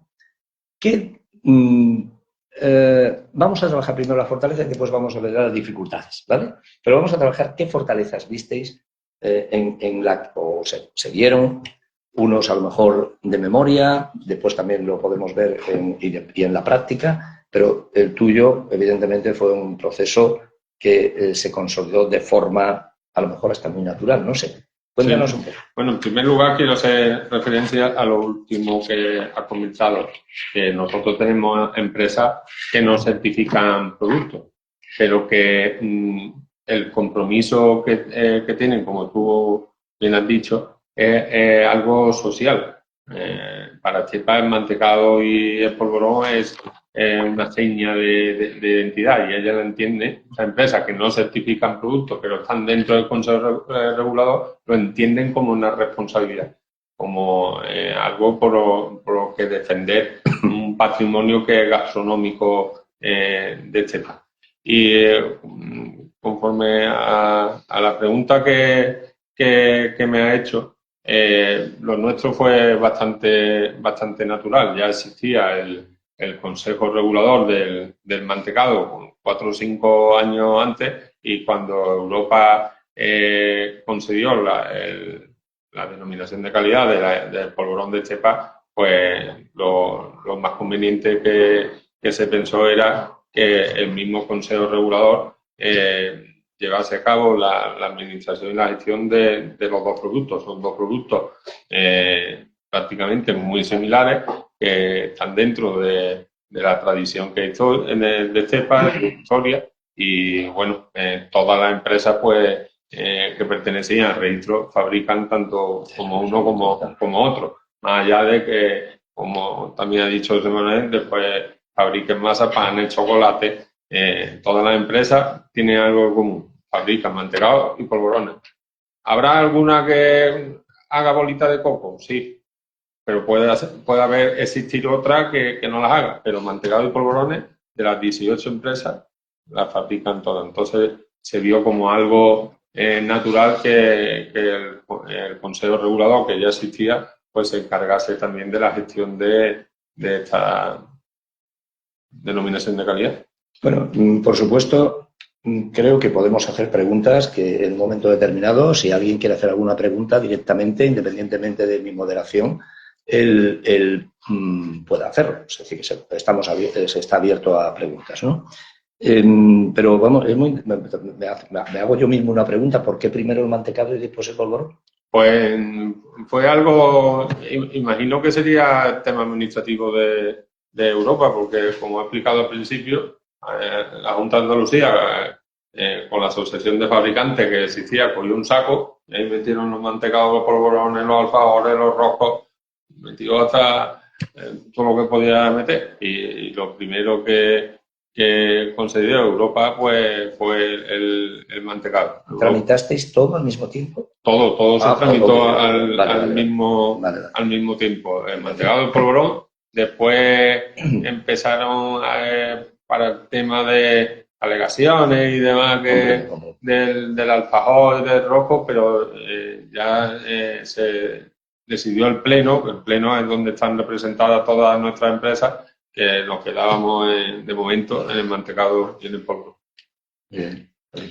Bueno, pues en nuestro caso es un poco distinto. Bueno, está implícito un caso como el de ellos y otro distinto. Me explico. Claro, como he dicho antes, estaba el Consejo, llegó un momento que estamos por el Consejo Regulador, primero fue el Consejo Regulador de Málaga. La primera cosa que ha hecho antes de Málaga. Ahora el Consejo Regulador de Málaga. Entonces ahí teníamos un organismo que estaba gestionando el origen de vino, ¿vale? Ese Consejo Regulador, en un momento dado, en el año, bueno, un poco antes, en la preparación, claro, pero en el 2001 en este caso, hasta el 2001, se planteó su componente superado de su gobierno en aquel momento, planteó la posibilidad de ya estaba funcionando ese controlador que ya tenía una tecnología protegida, ampliar la tipología de productos que querían amparar, ¿no? Hacemos vino, pero hacemos otro tipo de vinos. Lo que pasa es que, bueno, eso tiene su proceso porque las naciones de origen no son estáticas, es decir, una que se crean una nación de origen constantemente o más constantemente y esa nación de origen también puede ir cambiando, se tienen que ir adaptando al tiempo o a distintos requisitos del propio sector, ¿no? Entonces, en un momento dado, el propio sector se vio la oportunidad, la necesidad, porque se estaban haciendo de incorporar a su cartera, de manera de productos protegidos, pues otra tipología de vinos distintos. Y entonces constituyó la nación de origen Sierra de Málaga y pasó un Consejo Regulador, pasó a gestionar dos naciones de origen, ¿vale? Pero también eran vinos, al fin y al cabo. Por otro lado, como digo, llegó un momento que estaba un Consejo Regulador de Málaga y Sierra de Málaga y estaba el Consejo Regulador de las Pasas de Málaga. Ahora, entonces, ese Consejo Regulador de Pasas de Málaga se gestionó igual. En ese sentido fue el sector elaborador productor de las pasas de Málaga, que en ese momento pues, vio en la herramienta de tener una nación de origen protegida, pues una herramienta para proteger y dar valor añadido a su producto que ya tenía un reconocimiento comercial consolidado. Y entonces, estamos hablando de casas. En un momento dado, a lo mejor lo más llamativo que puede resultar es que, bueno, estamos hablando de vino y estamos hablando de un producto que no es vino. Entonces, en el caso, ¿por qué se pudo dar? Porque se dio, digamos, no de una forma natural, pero sí más natural de lo que podía parecer, y es porque aquí el vínculo está en la historia. Está en la historia y en el territorio. Es decir, hay que tener en cuenta que la de origen Pasas de Málaga se hace con una variedad que es Moscatel de Alejandría, que es una variedad, es la única variedad en el mundo que tiene la triple actitud reconocida. Es decir, se puede comer, se puede hacer vino y se puede hacer pastas. Es decir, que los viticultores que tienen Moscatel de Alejandría pueden destinar el vino, la uva la pueden destinar a pastas o la pueden destinar a vino. Y luego, y la historia, es decir, como he dicho antes, las pasas eran, junto con el vino, han sido dos productos agrícolas, pues, digamos, por excelencia del reconocimiento a nivel mundial de la provincia. Entonces, digamos, cuando se planteó la posibilidad de fusionar los dos consejos en uno, pues, digamos, fue algo más de tipo, la naturalidad, por decirlo de manera, o la viabilidad se vio fundamentada por la historia y porque comparten la variedad, no solamente la variedad, sino parte del proceso, con algunos de los vinos dulces que se hacen en Málaga, parte del proceso es compartido con las pasas, es decir, cuando la uva se pone a solear, para ella hace pasa, si la solean mucho, hace pasa, y si la solean no pasa, pues puede hacer vino dulce. Es decir, que hay el territorio coincide, en parte del territorio coincide, y entonces digamos que fue una cierta naturalidad. Es decir, el registro de viñas de nuestro controlador de las pasas, el registro de viñas del vino, pues se hizo un único registro de viñas, porque al final es un registro de viñas. Y bueno, y lo único que sí, el sector, de hecho tenemos una cooperativa, que Hugo Pasa, que hacía vino, era pasera, sigue haciendo pasas, pero también hace vino. La misma cooperativa hace vino y pasa, es la única que está en la transnacional de vino. Y este es el origen un poco de... Muy bien, bueno, yo creo que aquí ha dicho algo muy importante, que es el vínculo que hay con la historia y en este caso con la variedad, que creo que es justo lo que queréis hacer vosotros, o la idea que tenéis en el ambiente, ¿no? Es vínculo histórico, que evidentemente es un territorio que marca su propio estilo, su propia naturaleza, vinculado a un producto, a una planta, a un árbol, que es el olivo, y que tienen una variedad. O sea, Que sirve para dos cosas. Que sirve para las dos cosas. Igual que pasa con la Moscatel de Alejandría. En el caso del vino hay más variedades, pero esta sí ha servido para fusionar las dos denominaciones de origen, pasas y vino en este caso.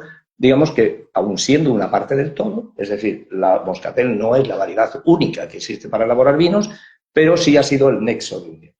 Y a partir de ahí dicen, oiga, tenemos este territorio, un territorio común, que pienso que aquí puede pasar lo mismo, un territorio común, una variedad común, una filosofía de trabajo y una cultura agraria común, lo tenemos todo. Luego vamos a hacernos más fuertes, ¿no?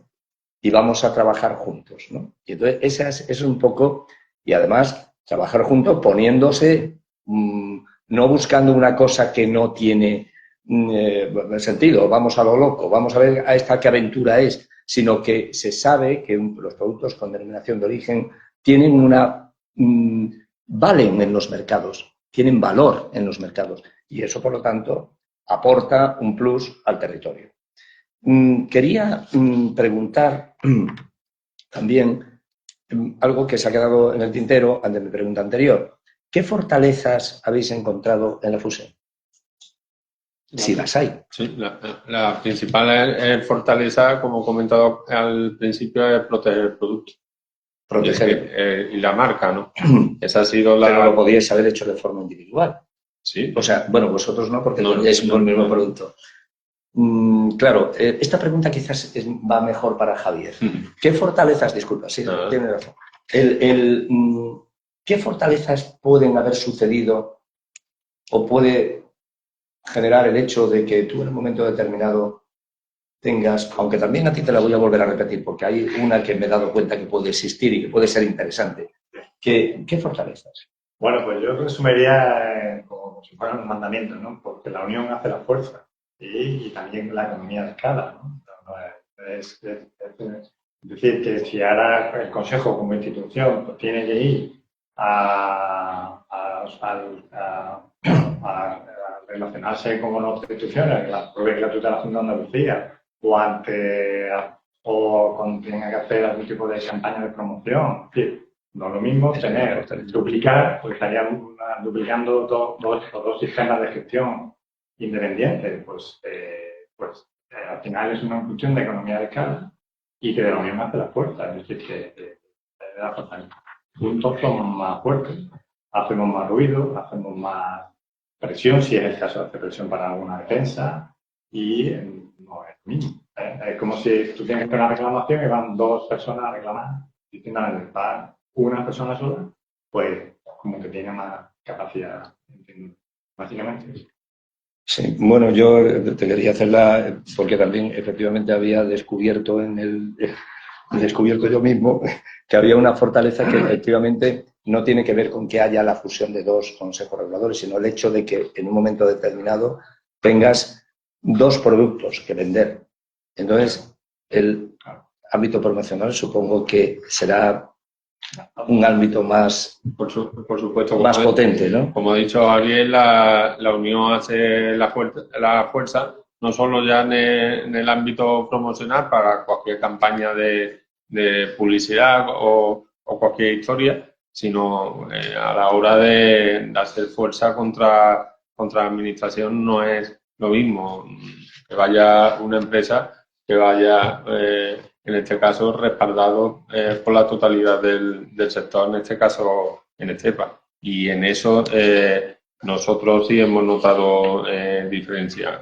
Que cuando va a la administración y dice que va del Consejo Regulador, y en el Consejo Regulador está el 97% de las empresas existentes, ya te miran con otros ojos y te escuchan de otra manera. Bien, podríamos... ¿Perdón? Te dan hasta la mano. Sí, sí. Bueno, si es verdad. Una pregunta. Yo quería hacer un inciso. Que ha dicho que el 97% de las empresas, para adaptarlo a los nuestros, el 3% de esas empresas en su producto dice que son productos de Estepa. No, ya no. No puede. No puede. No. Eso sí es súper importante. Precisamente el fraude no se... Aunque tengan Estepa. Sí. El fraude no solamente se produce de los que están fuera de Estepa con respecto a Estepa, sino que el fraude también se puede producir en Estepa. Es más, se puede producir hasta en los inscritos. Por eso, hay un sistema de certificación y por eso hay unos controles. Porque hasta los propios inscritos pueden en el momento de decir, oye, pues no voy a hacer esto. No. Con una lógica cartesiana, podríamos decir, esto no. Nosotros funcionamos así. Y una cosa que suele pasar mucho en las organizaciones es, yo lo hago porque lo hace fulano. Esto lo estamos viendo incluso hasta en el mundo de la televisión últimamente, ¿no? Lo hago yo porque, oye, pero tú también lo haces, ¿no? Entonces, ese es un problema, no sé si de qué ámbito, si es nacional o internacional.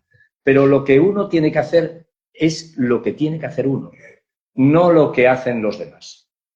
Y tú, si te comprometes con un colectivo, tienes que trabajar con ese colectivo y ser parte importante del colectivo, aunque seas el más pequeño de todos, pero cumpliendo. Claro. A raíz de lo que usted ha comentado hace un momentillo, que una empresa, digamos, como estamos hablando del mantecado de Estepa, una fábrica que está fabricando mantecado de Estepa, solamente puede poner mantecado de Estepa en el producto que digamos, aporta al certificado, en este caso, al consejo en este caso. Quiere decir que si una empresa hace 100.000 kilos de mantecado y solamente pone 50, pues solamente puede certificar 50. Los otros no puede poner que son de Estepa. La utilización de mantecado de Estepa, el polvorón de Estepa, lo puede utilizar las empresas que están dentro del Consejo Regulador, pero que tienen que cumplir el pliego de calidad del mantecado de Estepa y del polvorón de Estepa. O que yo no... Pero la pregunta pero la pregunta está clara y creo que la puedo responder. Sí, es decir, ¿alguien puede hacer polvorones de Estepa? Perdón, ¿alguien puede producir en una fábrica polvorones de Estepa certificados y polvorones? Sí. Pero claro, Pero no puede poner Estepa, ¿no? Estaría bueno, ¿no? Yo creo que he intentado explicar muchas veces que no es lo mismo. A ver si no es lo mismo, porque este debate sale mucho. La gente no puede, muchas veces además sobre la nacionalismo dice, pues si esto está hecho aquí. No es lo mismo producido, que de. ¿Quién dice que es de Estepa o de Málaga? Lo dice una certificación. Y puede estar producido, pero no lo mismo producido ahí. Tiene que ser, que sea de Málaga, al final tiene que estar producido en Málaga. Pero si no está certificado, hay una pregunta allí. Puede decir que es producido, puede decir que ya se nos tiene que ver con esto. Pero no es ni está mala. No dice el etiquetado, no trabaja solamente al etiquetar. Sino que ni en publicidad, ni en comercial. Nosotros hemos hecho denuncias en concreto me acuerdo de una sobrepasa de Málaga sobre un albarán. Habíamos conocido un albarán que ponía que el estado medio pasa de Málaga y eso la administración lo denunció, lo metió también. O sea que... Hay una pregunta allí. Sí, yo entiendo que tendrán que declarar la cantidad de producto que van a reproducir. Correcto. Y a partir de ahí ya no pueden ponerlo en el... Claro, ahí tienes es que tienes que sufrir controles, lógicamente, ¿no? Pero tú lo que te haces es comprometerte. Esto es como saber conducir un coche y tener el permiso de conducción. Es decir, tú sabes hacer polvorones, lo sabes hacer perfectamente. Y lo haces además en un sitio determinado. Es decir, conduces en Cártama. Estás conduciendo. Tú estás conduciendo en Cártama, pero estás conduciendo sin carné. Luego, tú no puedes decir que tienes derecho a llevar ese coche. Pues exactamente igual pasa con esto. Tú puedes hacer aceite, vamos a poner un caso más cerca, un aceite que tiene denominación de origen y un aceite que no lo tiene en tu propia industria, separando, administrando bien la documentación y el producto. Pero el producto que tenga denominación de origen, los dos productos pueden venir de aceitunas de aquí, pero la aceituna tiene que venir de un olivar que esté inscrito en el Consejo Regulador porque va a recibir unas inspecciones. De una industria que está inscrita en el Consejo Regulador porque va a recibir unas inspecciones. Y al final te vas a encontrar con un producto que tiene que cumplir el pliego de condiciones de los de Estepa, ¿no? Entonces, tiene que cumplirlo, porque si no, no vas a poder llevar el nombre de Estepa. Es decir, que ahí es lo que ha dicho Javier. No es lo mismo, pero nosotros tenemos muchos problemas, yo por lo menos en mi época que no es tan antigua, o sea, que en mi época ya, bueno, mi época es esta, la tengo más claro que el agua. Pero cuando yo era el secretario del Consejo Regulador, me encontraba con muchísimos problemas. Hombre, es que esto lo hago aquí, lo hago en Málaga. ¿Cómo que lo haces en Málaga? ¿Y quién lo dice? Lo digo yo. ¿Cómo que lo dices tú? Esas no son las reglas del juego. Las reglas del juego son que la certificación la hace un externo y tiene que efectivamente demostrar que, o comprobar, mejor dicho, que efectivamente es cierto este asunto. Otra pregunta. Yo voy a hacer una apreciación y después una pregunta. No hace muchos días hablé con un alcalde y me dice, bueno, lo que usted ha dicho, es que los olivos están en la zona de denominación de origen, sí. Y los olivos son aloreños, sí. Y entonces la aceituna de los olivos son denominación de origen. Y le dije, no. Correcto. Le digo, de un olivo coge un macaco de aceituna y lo lleva a la cooperativa, lo gestiona, lo prepara, lo envasa y le pone el sello de la DOP conforme a su reglamento y es denominación de origen. Coge otro macaco del otro lado del olivo, del mismo olivo, y no es denominación de origen, se lo lleva a otro sitio que no está en el consejo correcto. Esa es la apreciación. La pregunta, esas tres empresas que no están en el CEPA, o en el caso del ovino, que seguramente habrá alguna que no esté, poquitas, supongo que habrá muchas. ¿Qué motivación dan para no estar? ¿La motivación?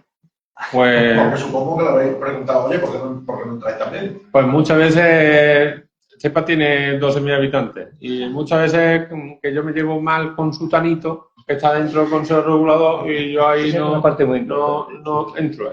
Son por temas particulares personales. Son por temas particulares. porque hay, como he dicho, hay empresas que no certifican productos y están dentro del consejo regulador contribuyendo con los gastos, en publicidad, en administración, porque entienden que es una responsabilidad de ellos pues estar dentro del consejo regulador y velar por un patrimonio que le ha dado fama a este país.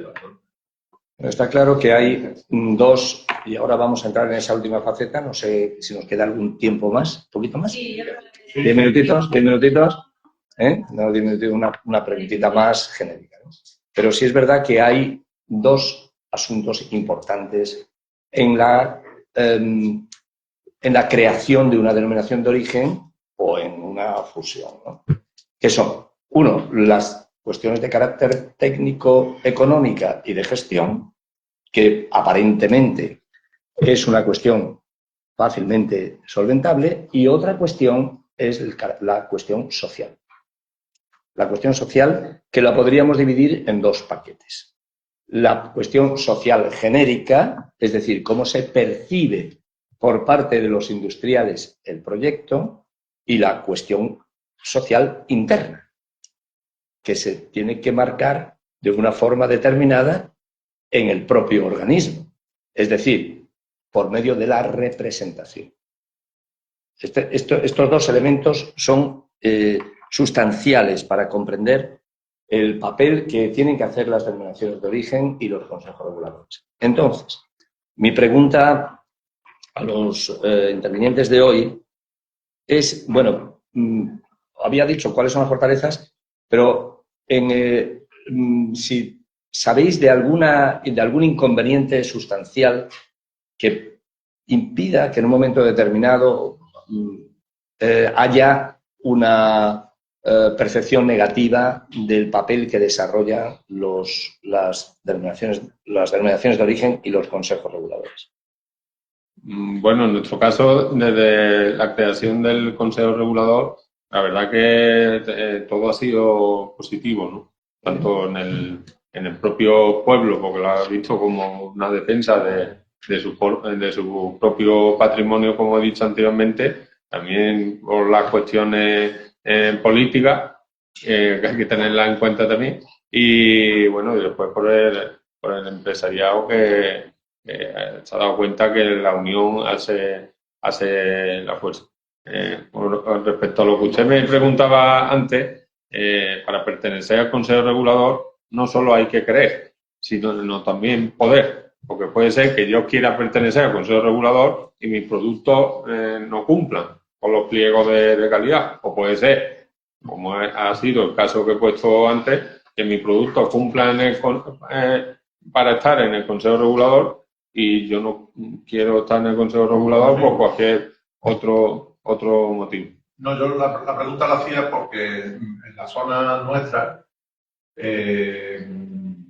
bueno, la apreciación mía, pero en la zona nuestra hay muchos industriales o bueno, transformadores, a lo mejor, que no están quizás por evitar el control.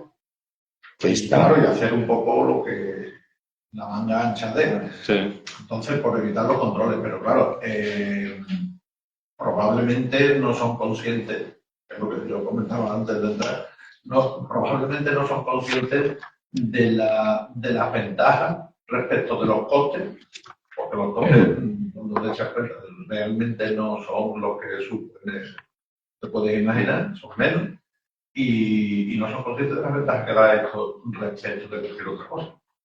En una asamblea de la cooperativa nuestra me preguntaron en la última asamblea que hicimos, preguntó a alguien en la reunión, bueno, y lo de eso de la DOP, ¿eso para qué sirve? La respuesta automática fue, eso sirve para que tu aceituna valga más dinero, para empezar, y para que se reconozca tu aceituna por ahí, y para que todo el mundo la busque, y no tengas tú que salir al mercado a ofrecerla. Es una gran diferencia. Sí, bueno, ya aprovecho para preguntar, para preguntar a sí mismo cómo tenéis organizado internamente socialmente el órgano vuestro de decisión? Bueno, ¿Cómo se toman las decisiones? En el Consejo Regulador, el órgano máximo de gobierno y administración es el Pleno. Ahí están representadas las empresas que pertenecen a su registro, en este caso las 18. Después está el presidente, la Secretaría General, y existe también una comisión permanente que está integrada por el presidente y 7 vocales de ese pleno para un poco las decisiones más por el día, para no estar todo el día convocando al pleno del Consejo Regulador. Y la verdad que desde 2011 el funcionamiento ha sido bastante... ¿Estáis todas las empresas? Todas las empresas, las 18, están representadas en el pleno del Consejo Regulador, que es, como he dicho, el órgano de gobierno y de administración máximo. ¿Y la representación es una representación, una industria, un voto? ¿O hay alguna...? Un industrial, un voto. Y los independientemente de los kilos que fabrique. Exactamente. ¿Y los olivareros tienen una paridad? ¿Entendido? ¿No? En nosotros no, porque nosotros somos únicamente fabricantes. Solamente soy fabricante. Soy fabricante, perdón. En nuestro caso, sí. En vuestro caso, sí. Ahí tenemos si tenéis agricultores, sector productor y sector transformador. Y sector transformador. De forma pareja.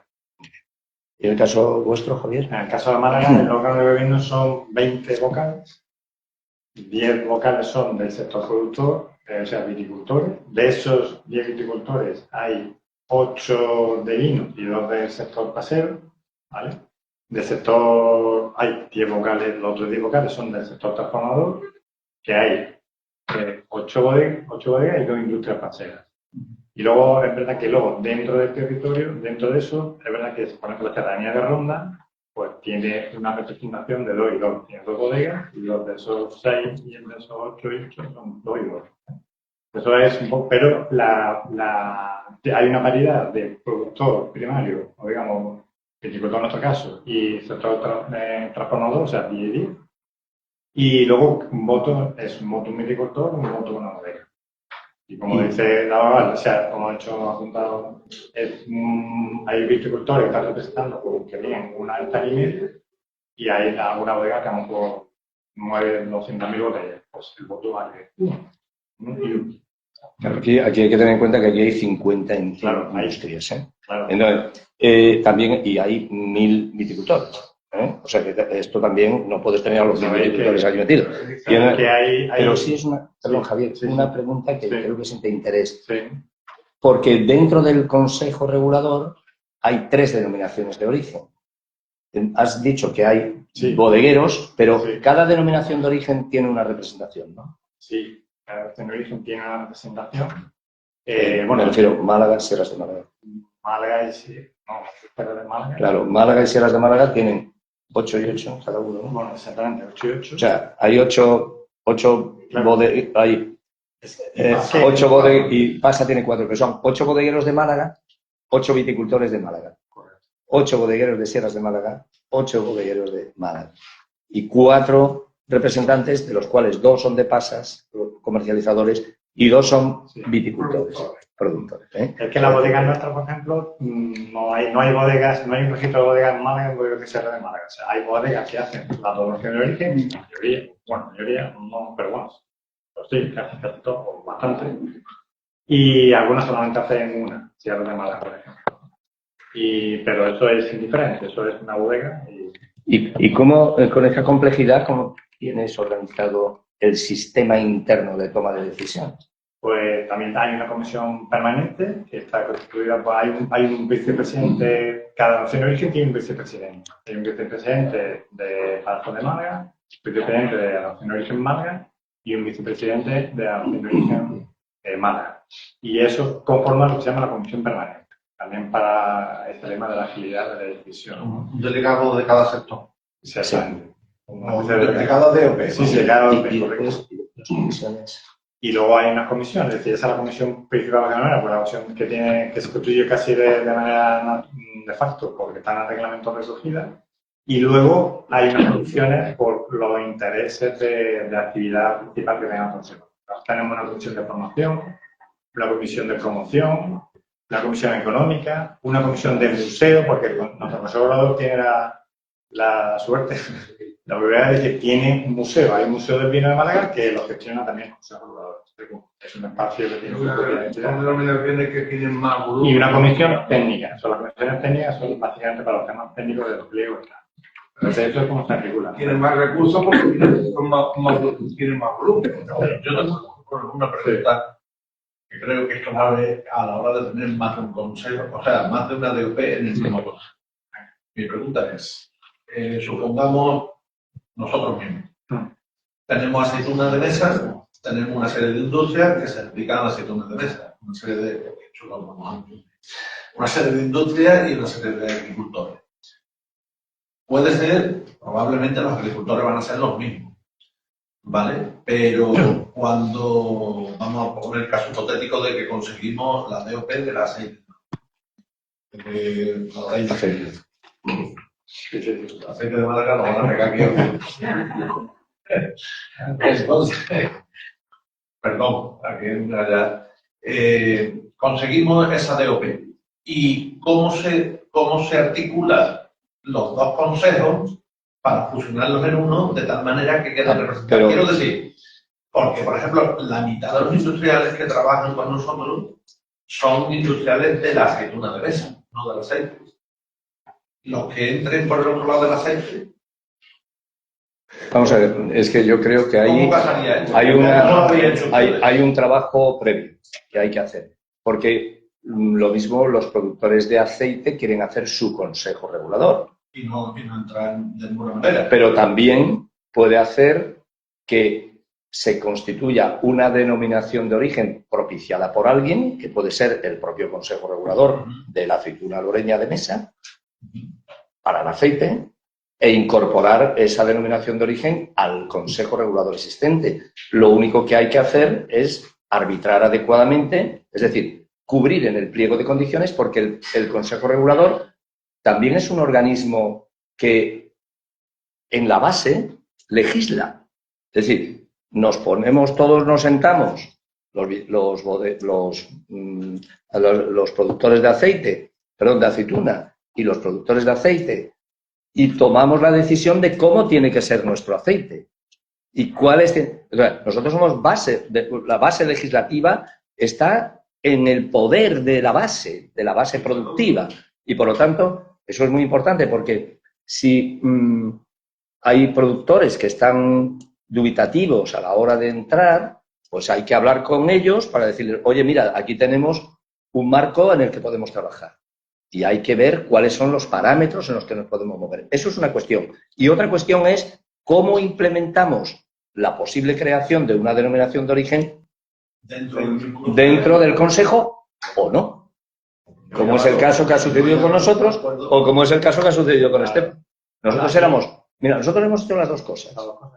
Hemos hecho la creación de una denominación de una fusión de denominaciones de origen, pasas y vino, y la creación de una nueva denominación de origen de vinos dentro del Consejo Regulador ya existente. Entonces, esto es cuestión de la parte social que hablabas antes, también que decía José María. Claro, es muy importante la voluntad social y el compromiso social con eso. Claro, en el caso, por ejemplo, de los dos consejos reguladores, pues fue, dice, bueno, proyectar, es decir, vamos a ver un único organización. Antes había dos plenos, ahora va a haber un solo pleno. Entonces, ese pleno, ¿cómo se va a constituir? Porque luego, al final, el pliego de condiciones, pues está el pliego de condiciones de las pasas y luego está el pliego de condiciones de los vinos, que también tiene cada de los subpliegos. Que bueno, es el último. Y la parte de lo que es el consejo, cómo se constituye. El consejo después toma decisiones, las decisiones más genéricas. ¿Y de qué decisiones se nutre el consejo? De las decisiones que previamente decide el consejo, las decisiones que previamente se han trabajado en las comisiones. Si tú en una comisión de vinos decides una cosa, la llevas al consejo, al pleno, y a lo mejor puede afectar al de la pasa en este caso, o en el caso tuyo, que dices, oye, a lo mejor una decisión que tomo en el mantecado me va a afectar al polvorón y a lo mejor, que no va a ser el caso, ¿no? Pero que podría suceder. Una decisión que tomo en el aceite me va a afectar a la aceituna de mesa. Oye, pues vamos a trabajar ese tema, ¿no? Pero se trata en un ámbito distinto, en una comisión en la cual al final se lleve al pleno, y cuando se lleva al pleno hay que llevarla acordada. Hay que llevarla acordada, porque si no es que no hay acuerdo. Y si no hay acuerdo es malo. Siempre, para una organización, ¿no? Bueno, ya María José me está mirando con ojos de decir que es el momento de terminar. Bueno, agradecemos la presencia de José María y de Javier principalmente, y la vuestra, lógicamente, y que espero que hayamos, cuanto menos, abierto el debate que esperabais que abriésemos, ¿no? La posibilidad de reflexionar sobre el camino que en un momento determinado podéis tomar en relación a vuestros dos productos emblemáticos, ¿no? que produce la región, la zona, y espero que en este sentido pues se me queda una sola cosa, que es preguntar si hay alguna pregunta más. Perdona, la última cuestión, antes de agradeceros pues vuestra atención y nuevamente que nos hayáis invitado, es que particularmente pienso que un consejo regulador tiene más fuerza con dos denominaciones de origen que dos consejos reguladores, cada uno con una denominación de origen. Y en nuestro caso, por ejemplo, con el tema de comunicación, que nosotros apostamos mucho por él, pues lo hemos notado en temas de medios de comunicación, de tanto los que se hacen eco de nuestras notas de prensa como los que nos visitan. Entonces yo os animo a ese consenso del que habla José Manuel. Hay que hablar mucho, hay que consensuar, las cosas cuestan mucho trabajo, hay que ir picando, hay que ir picando la piedra, pero bueno, al final con capote y mano derecha, como se suele, o mano izquierda, como se suele decir, pues las cosas se consiguen. Yo creo que, como he dicho, un consejo regulador con dos denominaciones de origen es más positivo que dos consejos reguladores con cada uno con uno. ¿Alguna cosa tú también? No, yo animo que, como dice José María, a lo mejor es complicado, puede parecer complicado, pero yo solamente puedo poner como ejemplo cifras, y no digo porque si lo decimos nosotros de nuestro amigo, pues no queda bien, pero cifras. Yo, bueno, José Manuel aquí me va a echar la mano, pero, por ejemplo, yo quiero que cuando se hizo la fusión, pero en 2004, yo me incorporé, como ha hecho José Manuel, a la parte técnica, y luego hacía las estaciones de las bodegas que solicitaban el ingreso a un consejo regulador. Pues yo desde ese momento a aquí, pues en su momento habré hecho como 20 o 20 tantas bodegas. Es decir, que si en algún momento aún fueran 20 y tantas bodegas, ahora tenemos 45. O sea que si no hubiera ido bien, pues la gente se hubiera retraído y hubiera dicho, esto es un lío, yo no me quiero meter en ese lío, ¿no? O es un muy caro, no sirve para nada, lo que tú quieras. En algo está que luego eso ha sido una realidad. O sea, soy centenario. Puede que puedan decir que alguien de fuera puede funcionar muy bien, mejor o peor. La realidad es que había 20 bodegas y ahora son 45.